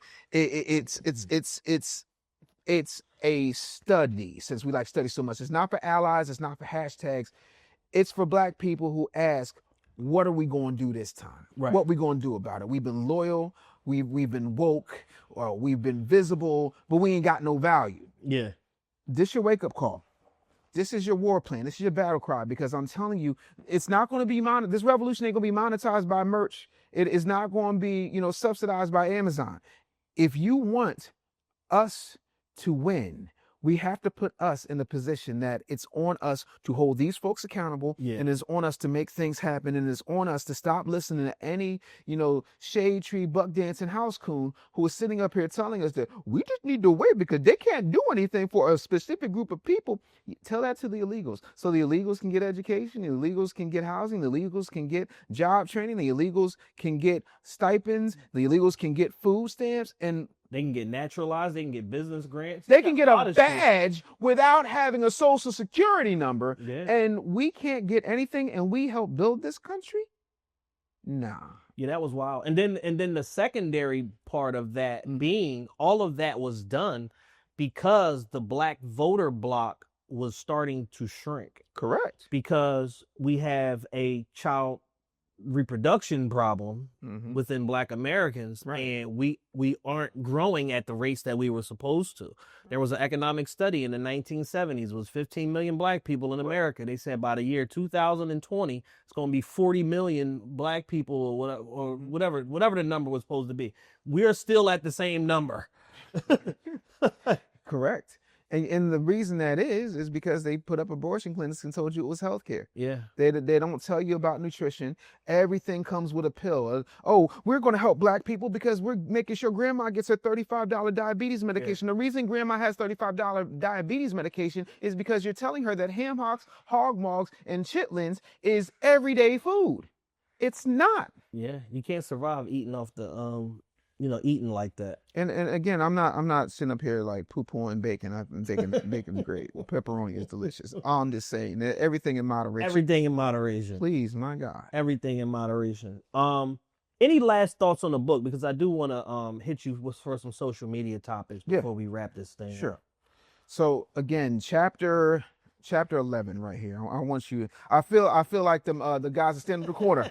Read, brother. Read, brother. What's the title of the chapter 11? Chapter 11: Receipts and References. Every single chapter where I reference something, every single chapter where I call somebody out, every single chapter where I have talked about something in there is backed up by a study, a YouTube channel, an article, everything, so that you can't say what I'm saying is false. Right. This is not, my opinion is weaved in there, but I'm basing the opinion off of studies, off of articles, off of conversations that have been had, off of actual data points that you can't argue with, because if you're arguing with me, you're arguing with the government, you're arguing with all these people that you say you uplift, all these people you say you trust so much, independent sources. And I learned that from Farrakhan, because when he was talking about the people that I'm not going to say, but you know who I'm talking about, most of them run Hollywood, allegedly. Yeah. Some of them, a very small amount of them run Hollywood. Heavy air quotes. Heavy on the air quotes. Lots of air quotes, plenty of air quotes to go around.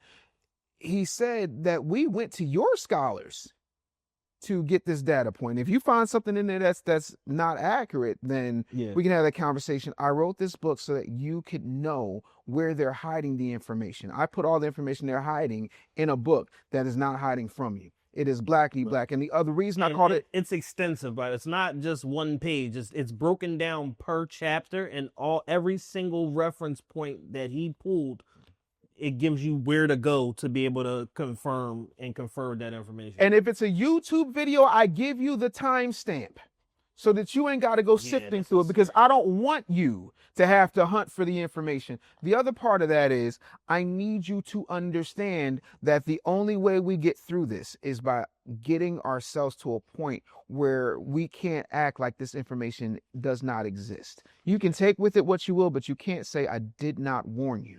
And this book is a warning. It is my love letter to Black America as to what we need to do to be successful. And it falls on us first. If we don't realize that we are victims and also the problem, we can't solve the problem because we have to go to who wronged us. So we can go to who wronged us, but then we have to stop participating in the perpetuation of the wrongs that we're doing. Absolutely. I mean, there's a simple statement that's been around in, Black society forever. You knew better, you do better. Yep. We've gotten to a point where we've known better for a long time. Decades. It's time to start doing better now and stop shifting the blame and pointing the finger here. We know, like, you can't expect to be rescued by your oppressor. That's just not going to happen. No. It's not a Because thing. they've already weaponized and monetized your oppression. It's not even oppression anymore. It is willful volunteerism. We are Cassie. We have been volunteering for our own assault, our own disrespect, our own exploitation, our own, you know what? We're not going to put you out right now. Just hold on. Wait your turn. We're Cassie. Yeah. We are this girl. Because that's what they're doing. They have diddied us. They have freaked us off. They have played in our face. They have organized us. They have created rackets around our pain and profits around our pain. And we've allowed it to go. But let's talk about what's happening on the internet. Yeah. Back referencing the Diddy trial. Sure. What's been, if anything, the most eye-opening moment? Because I'm sure you've been keeping up with this and, at least partially. What's been the most eye-opening moment so far after, like, we're thinking like week 4 it is now? Right. What is there anything that shocked you? No. Because here's what, I'm going to tell you what shocked me. Yes, something did shock me. I'm going to be honest with you. We act like freak-offs were created by Puff. we really act like freak-offs was created by Puff. And I talked about this in May 24th episode. I'm sorry, May 26th episode. Yeah. Where Which is doing great numbers, by the way. Go check that out. Please go check that out. I put some heat in. I was like 80 pounds heavier than I'm right now, but I put some heat on that episode. Serving heat. It was a good The thing of it is, and y'all gotta let me cook on this. If you went away after getting fired by Andre Harrell, because every 30 years Clive Davis picks a new protege, sort of how, like, you've ever seen that movie, the Devil's Advocate. Mm-hmm. Say he picks a new protege and Andre Harrell got hip. He's like, no, ain't gonna be 2 kings in this jungle. And then all of a sudden you come back with just, a deal for Bad Boy for nothing all weekend. And we know what Clive Davis was into. We know how Clive Davis got down. This is a man who partied while Whitney Houston was going cold in her bathtub in the same hotel. She would have wanted it that way. Yeah. You always got an excuse. They always find a way to make this money. Like, and Clive miraculously has never been arrested, but also miraculously discovered that he was gay at like 80 something years old. You mean like how Kevin Spacey did that? Yeah, I just figured it out. Just like, I was married. Like, well, what about all the pool boys and all of it? Like, what about all that impropriety the whole time? Well, yeah, I hadn't reconciled the fact that I was gay yet, but like now I'm ready to live my life as an openly gay man. Yeah. It's very interesting. Yeah, it's very interesting how, again, you keep focusing on the fruit of a thing, which is Puffy, and you're not looking at the root of a thing. Yeah. I mean, for decades, and people forget, Clive Davis knows the law. Oh, yeah. Clive Davis was a lawyer. Yeah. Before he got into this, he was a lawyer. And so he knows how to work the system. And he's been working the system. And he finds his Negro minions and his people to exploit. And he goes and he makes their money and he goes on about his business. One thing I would say, people are definitely acting like Puff invented freak-offs. Yeah. She didn't.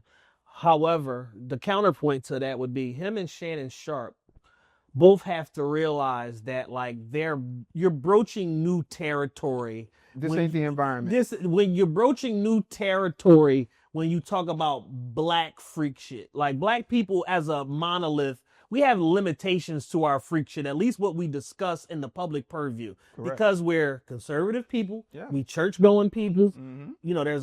There's a large black Muslim, population in America. Again, conservative religion, stuff like that. So, and you're taught to conceal your sins. So now when this information gets out there where it's like, Shannon, you doing race play. Diddy, you bringing niggas in to fuck Cassie and the rub liquid on your nipples. It's mind blowing because it's just like, it's not in our purview of things that we even discuss in private amongst like friends. But Ted, the thing is, right? You gotta understand. She liked the OnlyFans. She liked the race play. She said she wanted a big black baby put in her.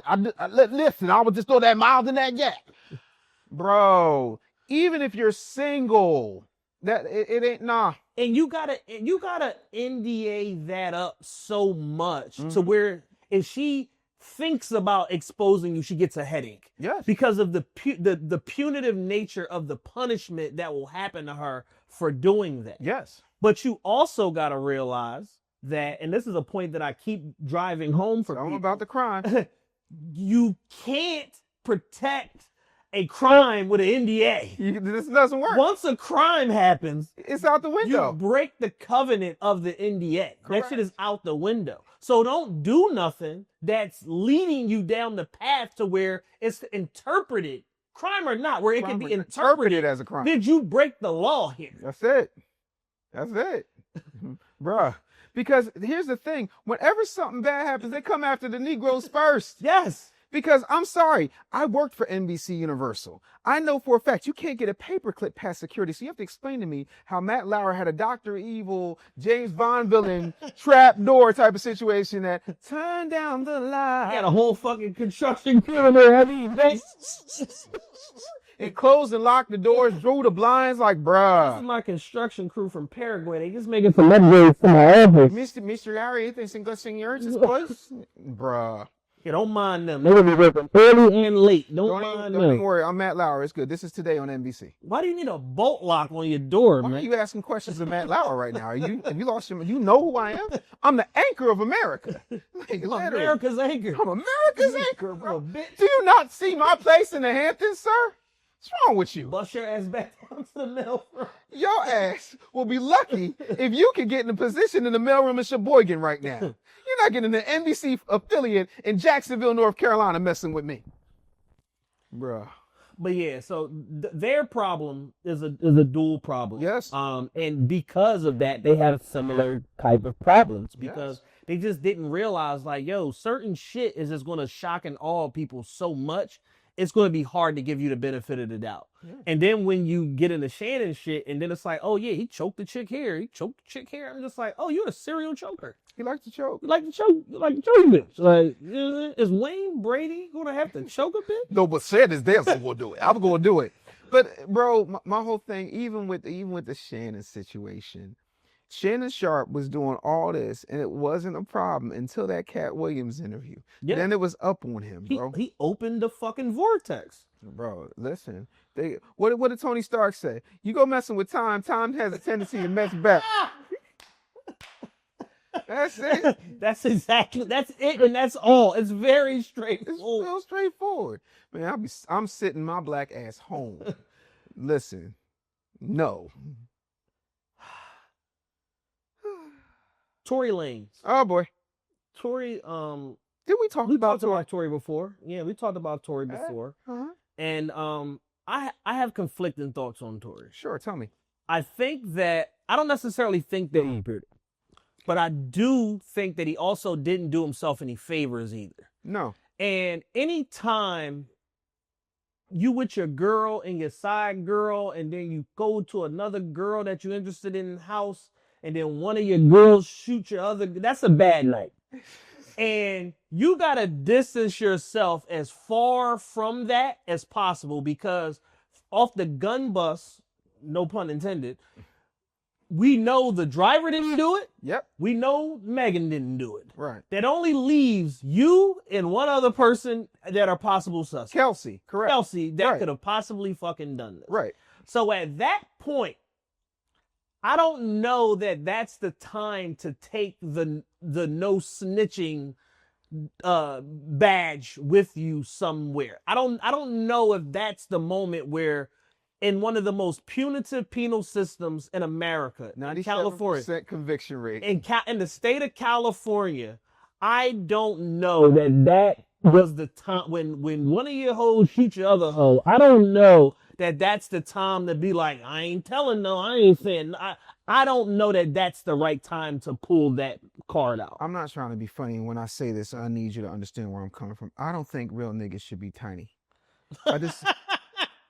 You're a tiny little man, so you are diminutive, sir. Yeah, you're under the average height, where it's like snitching is a problem. You should tell. You are a short emperor.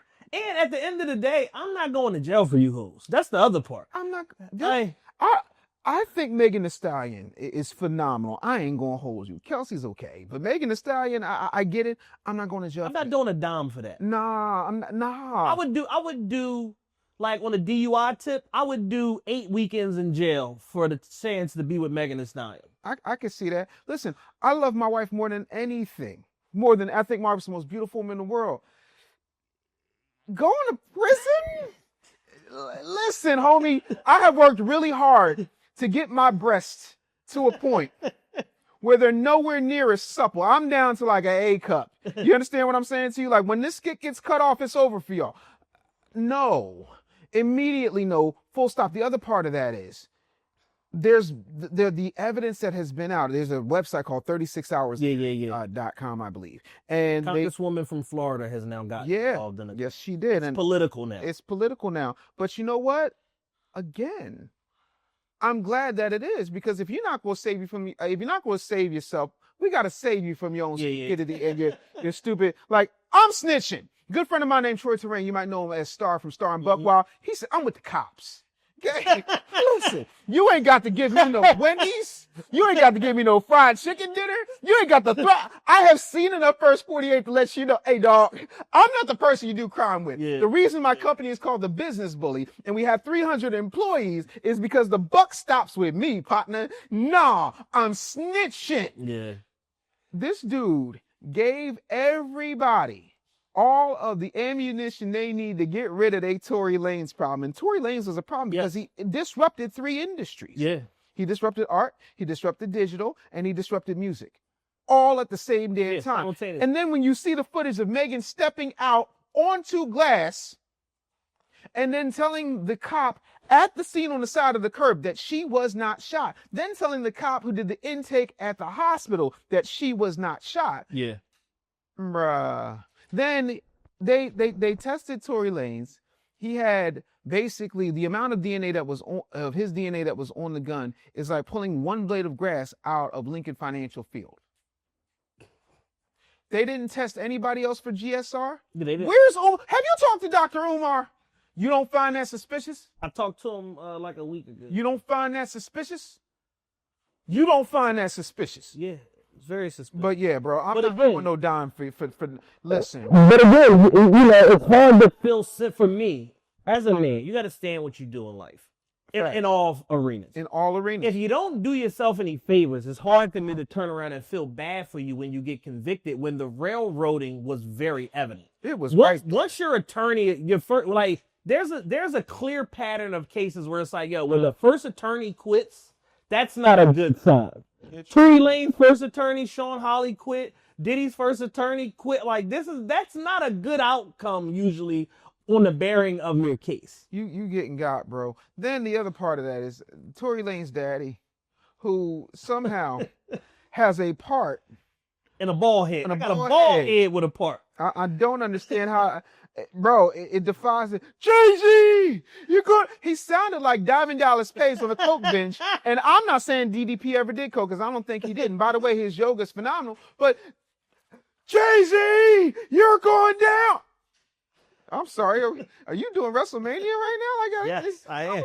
What you gonna do? Yeah, it's like, again, Tory did himself no favors. The pink suits and bringing the kid to court. It's like, you made a mockery of the process. So now when you fast forward and then the jury comes back in 2 hours right before Christmas with a verdict, and I'm like, yeah, this nigga's guilty as a mother. Like, there's no way they went in there with all the preponderance of evidence as it was presented. Mm-hmm. Even though we don't have any physical evidence pointing that you did this. No GSR, no nothing worth talking about. But again, we know it was 4 y'all in the car. We know 2 people didn't do it. Yep. The other one that might have did it has case immunity, and then here you are saying nothing. You wanted to go. You wanted to go. Is that like gonna like increase his street cred when he come out? He gonna be like Hammer doing pumps in a bump? I don't think anyone expected him to do what he did in terms of not cooperating, and everybody was fully prepared to give him a mulligan because this is just a weird scenario. And for all we know about this situation, which at this point I think we all know too much. Way too much. Is he shows up at said party. Kelsey's already blasted, drunk, sleep on the daybed. Megan is in the pool with Kylie. She's also inebriated beyond belief. Right. Tory comes, entertains, makes his rounds, blah, blah, blah. Megan gets out the pool. Now he's in the pool with Kylie. He instructs his driver, yo, they too fried. Take them home, whatever. They make a beeline back to the house. I know what your little ass trying to do. Drags him out of the pool by his proverbial ear, or maybe physically by his ear. He is a short kid. He's a little cat, a little fella. He's a little putrid. He's a groom on the top of a wedding cake. He's a small guy. He's a cake topper. You just call this man Tory Cake Topper. He's very small. He's a small guy. And dragged him. I know what the fuck you're trying to do. Come with me.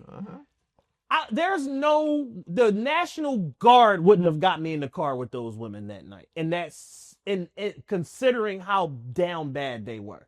And also me knowing, this is a bad idea. I don't need to be presented with all of my triflingness in At this one manner. time.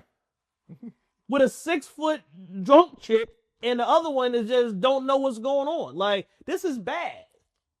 I don't need my secrets revealed in this manner. This is not the time. Call me and curse me out on the phone. Right.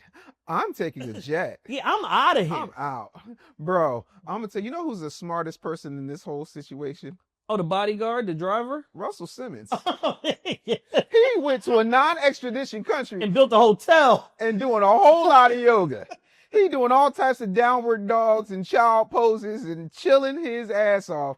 While these folks, R. Kelly done got fried, Tory Lanez done got fried, Shannon Sharp done got fried, Diddy about to get fried. Diddy's, bro, there's no way. Listen, I said it and I'll say it again. The second they came out with that first installment of, what was it, Surviving R. Kelly? Yeah. Bro, I would have been someplace far away from here. I'd have been Kindred the Family Soul. I'm jumping in a taxi cab. But then you realize his finances was fucked up. Yeah. He's illiterate, can't read. They done made him sign over all his masters and all of his power of attorneys to every goddamn thing. He done leveraged this and that for, they're going to put a basketball court in the house. Sign this all. Like, he done signed all of his shit over for stuff. Like, all of his intellectual property, you are my angel, I believe I can fly. He done signed all of that shit over for a bunch of bullshit to be the purveyor of a sex dungeon, and now you got 30 years in prison. Bro, no. Listen, man, I'm telling you straight up and down. The folks that are sitting back, and I'm trying to lead the most boring life I have ever lived, ever. Bro, I just want to go home. It's too problematic being a freak in 2020 going forward. Like, you're going to jail. I'm good. Especially if you're a black freak and a man, you going to jail. The track record is bad. You know who else's fault this is? Tinashe. This hoe, you ain't heard from this hoe since she said, I want to get on, I want to get too on. Next thing you know, is somebody going to match my freak? Oh, no, I will. Hold on, wait 1 second. Now, but this, Diddy like, take that. Have him rub it on my nipples. And then you got to ask yourself, how prophetic was Dave Chappelle? I only drink the finest breast milks. I need you to go walk in and get me. And that happens because, as private as the man probably tried to be, everybody tells somebody something.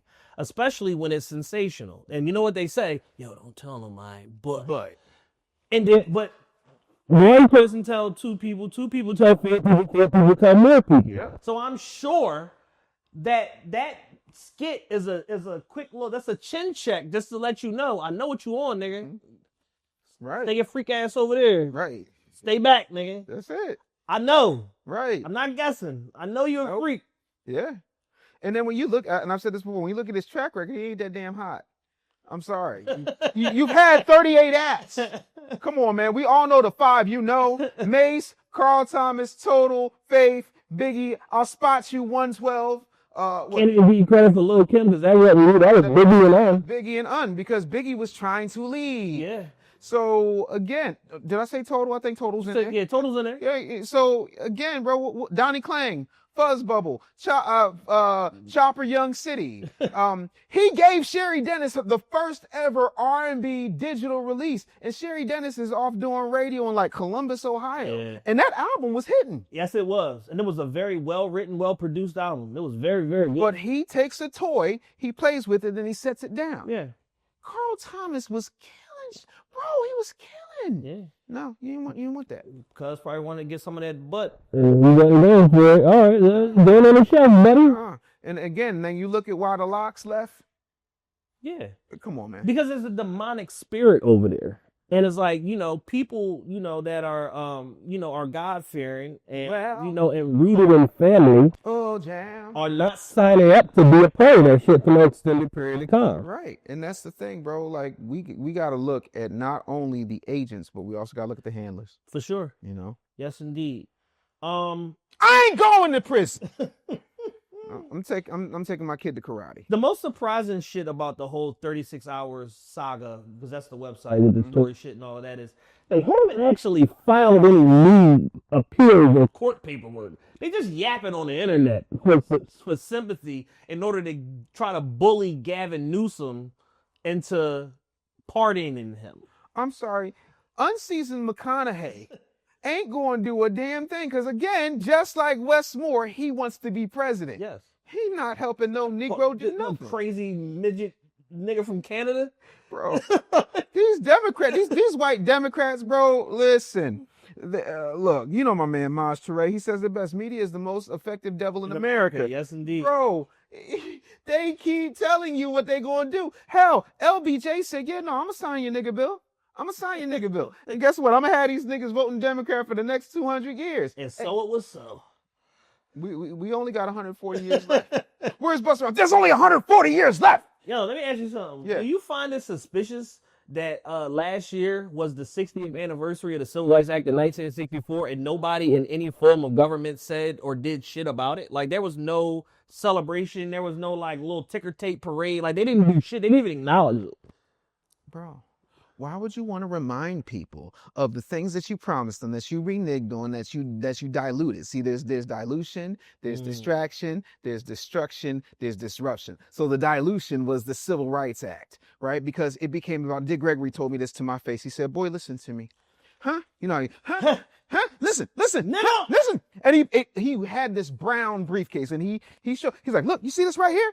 That's what this is about. And he showed me this article about how fat, slack-jawed North American big-back white women wanted to be stewardesses at Pan Am. So they hopped on the civil rights train. Mm-hmm. Civil rights became about sex and gender and color and all the sexual orientation. Sexual orientation became about absolutely everything. Yeah. But you Negroes got your heads bashed in for it. That's what they do. So why would you want to give people a reminder like it's Jay-Z 09, that this thing did absolutely nothing? That was bars, by the way. That was bars. That was crazy. That was hard. So I'm sorry. It just is. You know what I'm saying? Yeah, so I all year, I was like, yo, every episode, I'm like, yo, 60th anniversary, ain't nobody said shit. No. Like we, as a country, we've done more celebrating for substantially less. Like, we've celebrated some bullshit as a man. Full teeth barbecue with Billy Porter's in a bad sundress, and Biden looks like they're holding him up. Bro, they were not going to remind you what our ancestors fought for. We promise you niggas, you're not getting none of that. None of this. Getting none of this. Our schools are in shambles. Our neighborhoods are in ruin. You think you want to reenact or revitalize civil rights? Yeah. Bro, no, keep getting your abortion. I wanted to ask you that because I asked several politicians that over the last year. Nobody could give me an answer. They won't. They're politicians. They're trying to get reelected. We live in a country. Look, to hell with the country. And when I say that respectfully, I just need to make this point. Yeah. Pennsylvania, a few years ago, maybe 15 years ago, there's a senator who'd been a lifer named Arlen Specter. Arlen Specter, card-carrying Republican. But he was a good man. Say whatever you want to say about him. He did a lot. He did a lot for all people in Pennsylvania. You can say whatever you want to say about Arlen Specter, but his record, phenomenal. He said, there's no way in this climate as a Republican, even though I've done all of these things, even though I care about people, regardless of party, I care about people. I just want less government and I want to put more things in people's hands. I got to switch parties if I'm going to be elected. And the same Obama who was trashing Arlen Specter before was campaigning for him. Walking them with open arms. Arlen Specter is a good guy. Going to need you to go ahead and vote for my man Arlen Specter. He's been fighting for Pennsylvania for decades now. We want to get him back in there. He's one of us. He's a good guy. And then Arlen Specter was caught on tape saying, my switching of parties is going to allow me to be re-elected. You're not going to get a politician to sit in this seat, a Breakfast Club seat, a Rosenberg seat with Beehive TV, with Dr. Boyce, with Vlad, to ever say that they're going to do something substantive and tangible for black people. If you can point them out, I'll eat my words and apologize. Yeah. I'll even bring them flowers. I would love to see it. I would love to see it. Like certain like bets on like certain, outcomes of things, like you're hoping to lose. But you're not going to. You're not going to. You're not going to. You're just hoping that you do. You got a better chance of R-Truth coming back to the WWE after being unceremoniously fired for decades of dedicated service. That was some bullshit. It was. What's going on with Triple H at WWE right now? See, the thing of it is they're putting it all on Triple H as if this isn't about TKO. Oh, this is the board. This is the board. Yeah. Right? Of course they're going to say, you got to do this if they're over it. And I believe, I can't prove it, and I haven't, and I'm not going to out anybody. I'm not going to say I've spoken to people who have been in that organization or are in that organization. I'm not going to say plausible deniability. What I am going to say is, if we got to get rid of somebody, we're going to get rid of the 53-year-old Negro who's not really doing a whole lot of matches. We gave him his send-off with Cena. That was dope. Yeah. We're not thinking there's going to be a backlash like that. We're going to get rid of Carlito because we already got our Puerto Rican that we need. We can get Bad Bunny to come here, and he's selling out arenas around the world. Bad Bunny!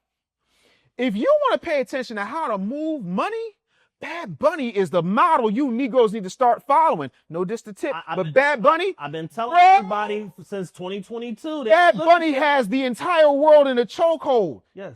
He has the globe. Right now, Bad Bunny is Puerto Rican Logan Paul. Yeah.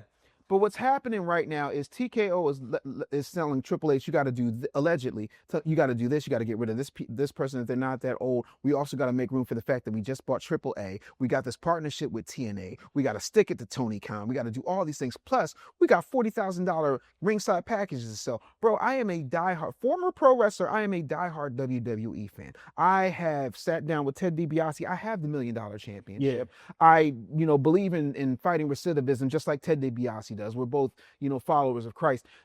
This organization ain't that no more. Mm-hmm. This is corporate, bro. They want profit. Not to mention, I am of the mind, and I cannot prove this, but I'm sure the numbers will prove this in about a year, that WWE is the cash cow that they're using to leverage all the other stuff that isn't performing as well. In that portfolio. Because let's face it, if you raise these prices and you tell them they're going to have once-in-a-lifetime appearance, you know how many people want to get close to Bianca Belair right now? You know how many people want to smell Rhea Ripley right now? You know how many people want to count Jade Cargill's abs personally? And, bro. I'm on all of those lists. Every last. He is a single man. There are so many amendments. I plead the fifth.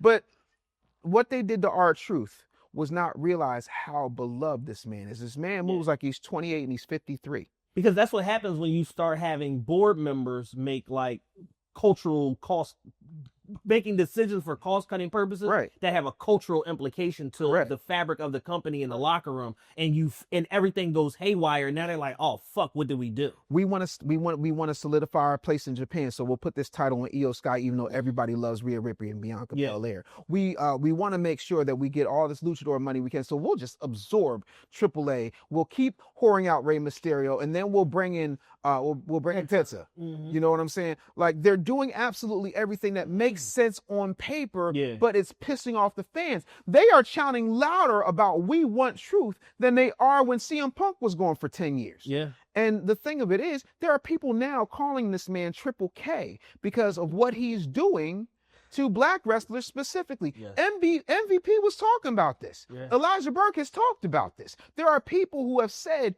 yo, this ain't flying. Yeah, Shelton Benjamin and Bobby Lashley fucking left. The Hurt Business should have been running roughshod like the NWO ran in WCW and like DX ran in the late 90s, early 2000s. Yeah.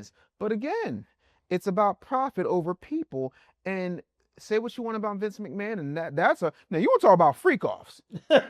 King freak. Yes, this is super freak. This is the founder, chairman, and president And he's like, yo, I got a little hoe. You got to get some of this. Like, you gotta get some of this.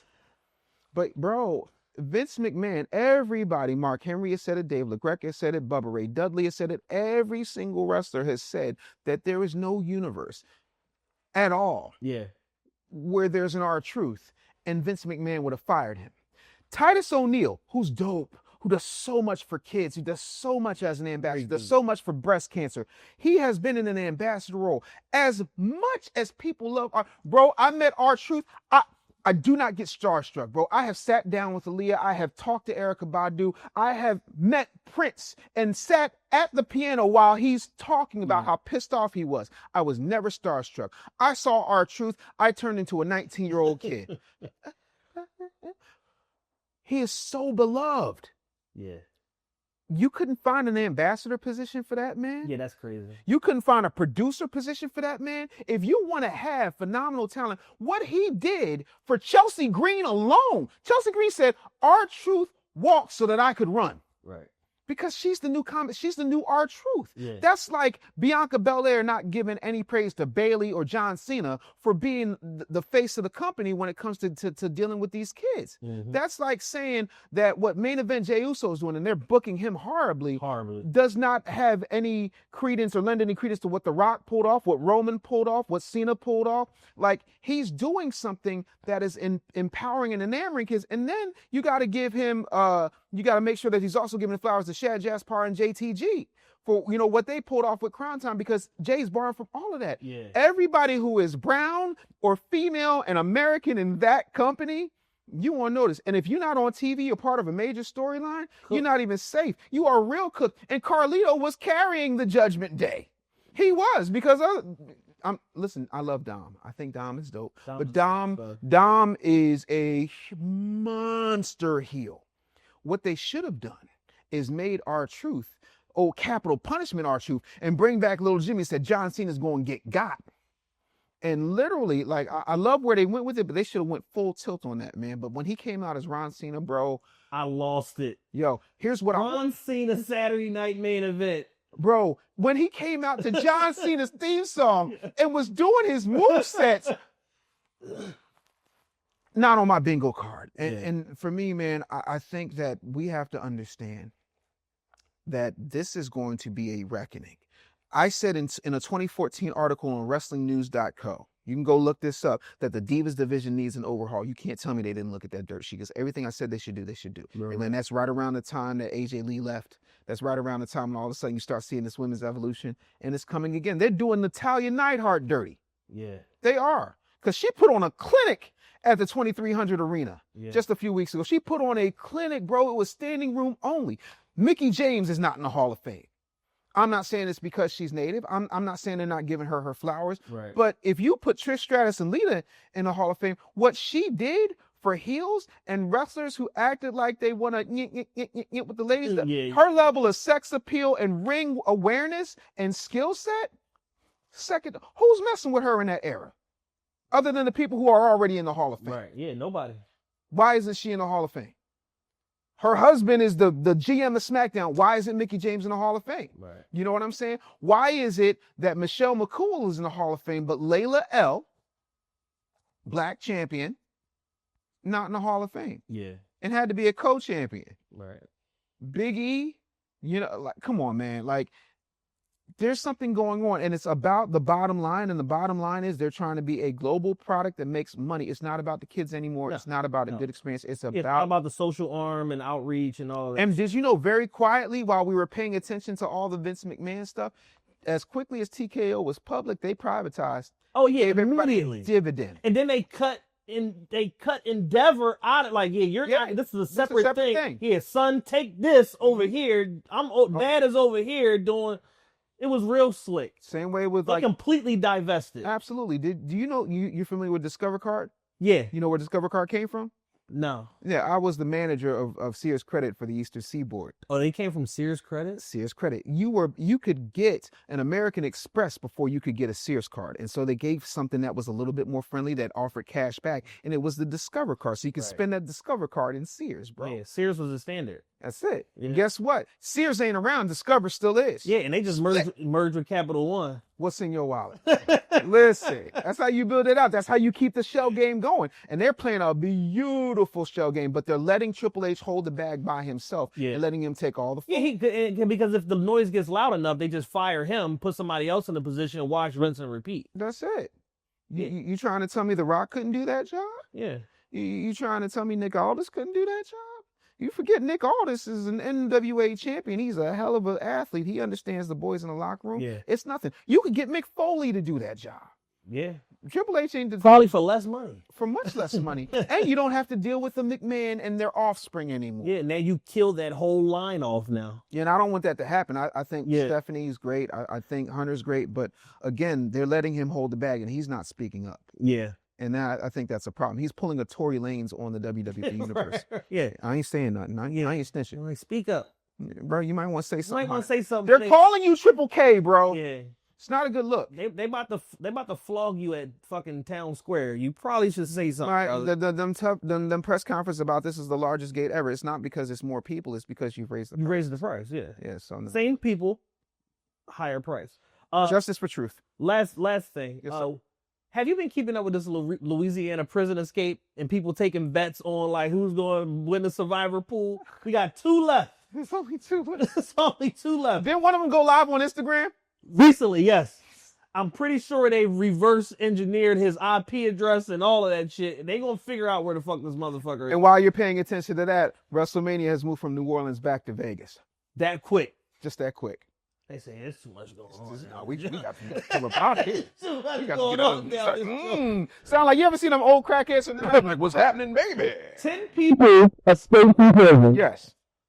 15 people have now been arrested. See, as a CO, Oh yeah, well you know. there's girlfriends, there's mothers. The grandma got pinched. Grandma got pinched.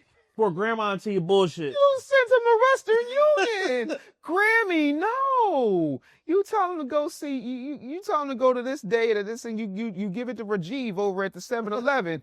You tell Rajiv, listen, dog, when my grandbaby come through. They caught the one nigga, he was sleeping on the fucking bench of the bus station. Why are you out at the bus station? Because he didn't know where to go. I'm like, we out, I'm out. Yeah, he said there's got to be something deep. He said no way some people would fit. And that them bars are hot as hell. Bro, no, man. It's impossible. Yes. It's impossible.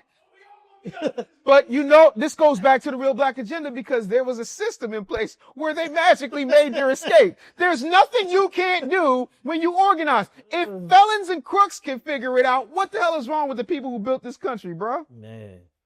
That was insane. Yeah, so we got 2 left. Yep. One is a former rapper. Yes. The other one, I guess he's some sort of revolutionary, at least in his own mind. The one with the face tats. That's the one that went on IG Live and all that shit. With like a list of demands that nobody can repeat or understand. Like, what do you want it? And yeah, it just tickled me to just see how that shit enveloped everybody over social We media. got a real live niggified version of the Running Man. Yes, That's exactly in what. real time. You know who I was surprised I didn't see? Dog the Bounty Hunter. He loved hunting Negroes. He loved it. They must have had the proper budget for Dog. Listen, he killed one Negro for free in the 70s. Like, lest we forget, Dog literally killed a black guy and is still running around. What was his whole? Did he have like a whole other scandal not too long ago, like a couple years ago? Some shit that came out about him. You mean something more scandalous than that mullet? It was like some, you know, obviously the killed the black guy back in the 70s thing, but it was like some other shit, and that was the reason why the show got dropped early. And like he had like a whole It wasn't like some type of assault or something? It might have been something like that. But Listen, it's like I'm not my sure. thing was visually, right? I can identify drug addicts. Yeah. And I can identify good drug lords 9 times out of 10. I'm very good at it. I grew up in the hood. Yeah. I grew up on a heroin block, 667 North Brooklyn Street, West Philadelphia. Woo. So we had crack, heroin, like Crack and smack. yeah. I knew what that was. Right. So when I look at Dog the Bounty Hunter, I'm like, this is clearly a man that's on meth. Why are y'all paying him $20 million a year to do this television show? Like, all he's gonna do is buy more meth. Like, it just never like entertainment aside, it just never lined up on why you would give a meth head access to that much capital. We need Dog the Bounty Hunter to clean up Kensington. If you want to get something done, you gotta go to the source. You gotta go to the source. You need a little bit of the poison, to counteract the cure. I'm telling you right now, you get Dog the Bounty Hunter, you tell him you're gonna have all the meth you can have, enough to rot your teeth out in an hour.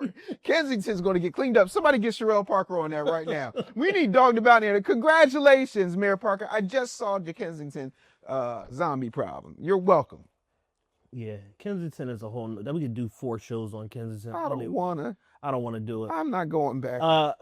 Per usual, another amazing episode, man. Thank you for the information, the insight, the education, the historical references, the perspective, everything. The real black agenda is out right now. Yes. Y'all got Audible. You ain't got to do shit. Just go on your Audible app. Boom. Save it. Right. Use one of your credits. Give it to my man here. You got Kindle. Same thing. Use one of your credits. Give it to him. Right. We prefer buy the paperback. Buy the paperback. And buy it direct. You can buy it right from our website right now. Yeah, cut the middleman out. thebusinessbully.com/home. You can get the book right now. You know what I'm saying? And like, we're going everywhere with it. We're going to be on Willie D Live. We're doing the Breakfast Club. I'm super excited about this book, man.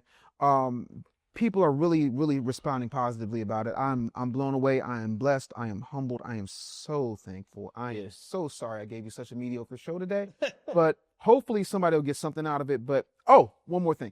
If it does not have my face on it, it's written by a tether who collected a bunch of essays. Hers is called The Black Agenda. How you have a black agenda? I'm a foundational black American. Yeah. You from Ghana. Like, you need to be fighting over Jollof. Don't come over here telling black people what they need to do. No, boo-boo cakes. And I didn't even know this book existed. Yeah. You know what I'm saying? Like, I got sick of people asking what solutions. So I'm going to give you a real black agenda. And I just started writing. And the next thing I know, one of my homeboys, a guy named JT, he was like, yo, it's a book look just like yours, almost. And it's called The Black Agenda. I said, no. He said, go on Amazon. He was like, you number 1, they number 3. I said, I know you effing lying. But yeah, like they pushing the tether version. Yeah, they really put a collection of essays. We don't need no essays. We don't need no studies. That's why you can't make the New York Times bestseller list shit like that. They keep undercutting me. They undercutting you and splitting the baby. They said, not this nigga. Get off. They doing me like they did Tariq Nasheed. He put out Hidden Colors. They put out Hidden Figures. Yeah, bro. That confused me for 5 years. I didn't know what was going on. Bro, look, I'm blown away, man. But I'm thankful that people are sharing the book, that they're talking about the book, that they're reviewing it. If you have the book, please leave a 5-star review if you feel it's worth that. Listen to the Audible. It's not AI. It's me in my home studio for days, up at 4 o'clock in the morning, running to late at night. Sometimes I ain't seen Mario if I know she was pissed off at me. I love you, baby. But bro, like, I read this book because you were like, man, we don't want the AI. Because we know you're going to go off script.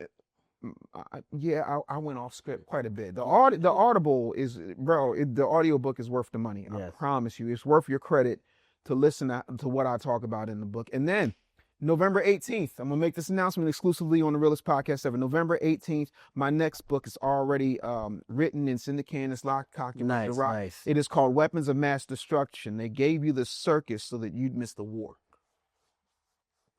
And I'm calling out even more names. It's more names in Weapons of Mass Destruction that are in the Real Black Agenda. I'm calling out everybody. And I got another receipts and references chapter for that ass. And I'm going to get him to read it.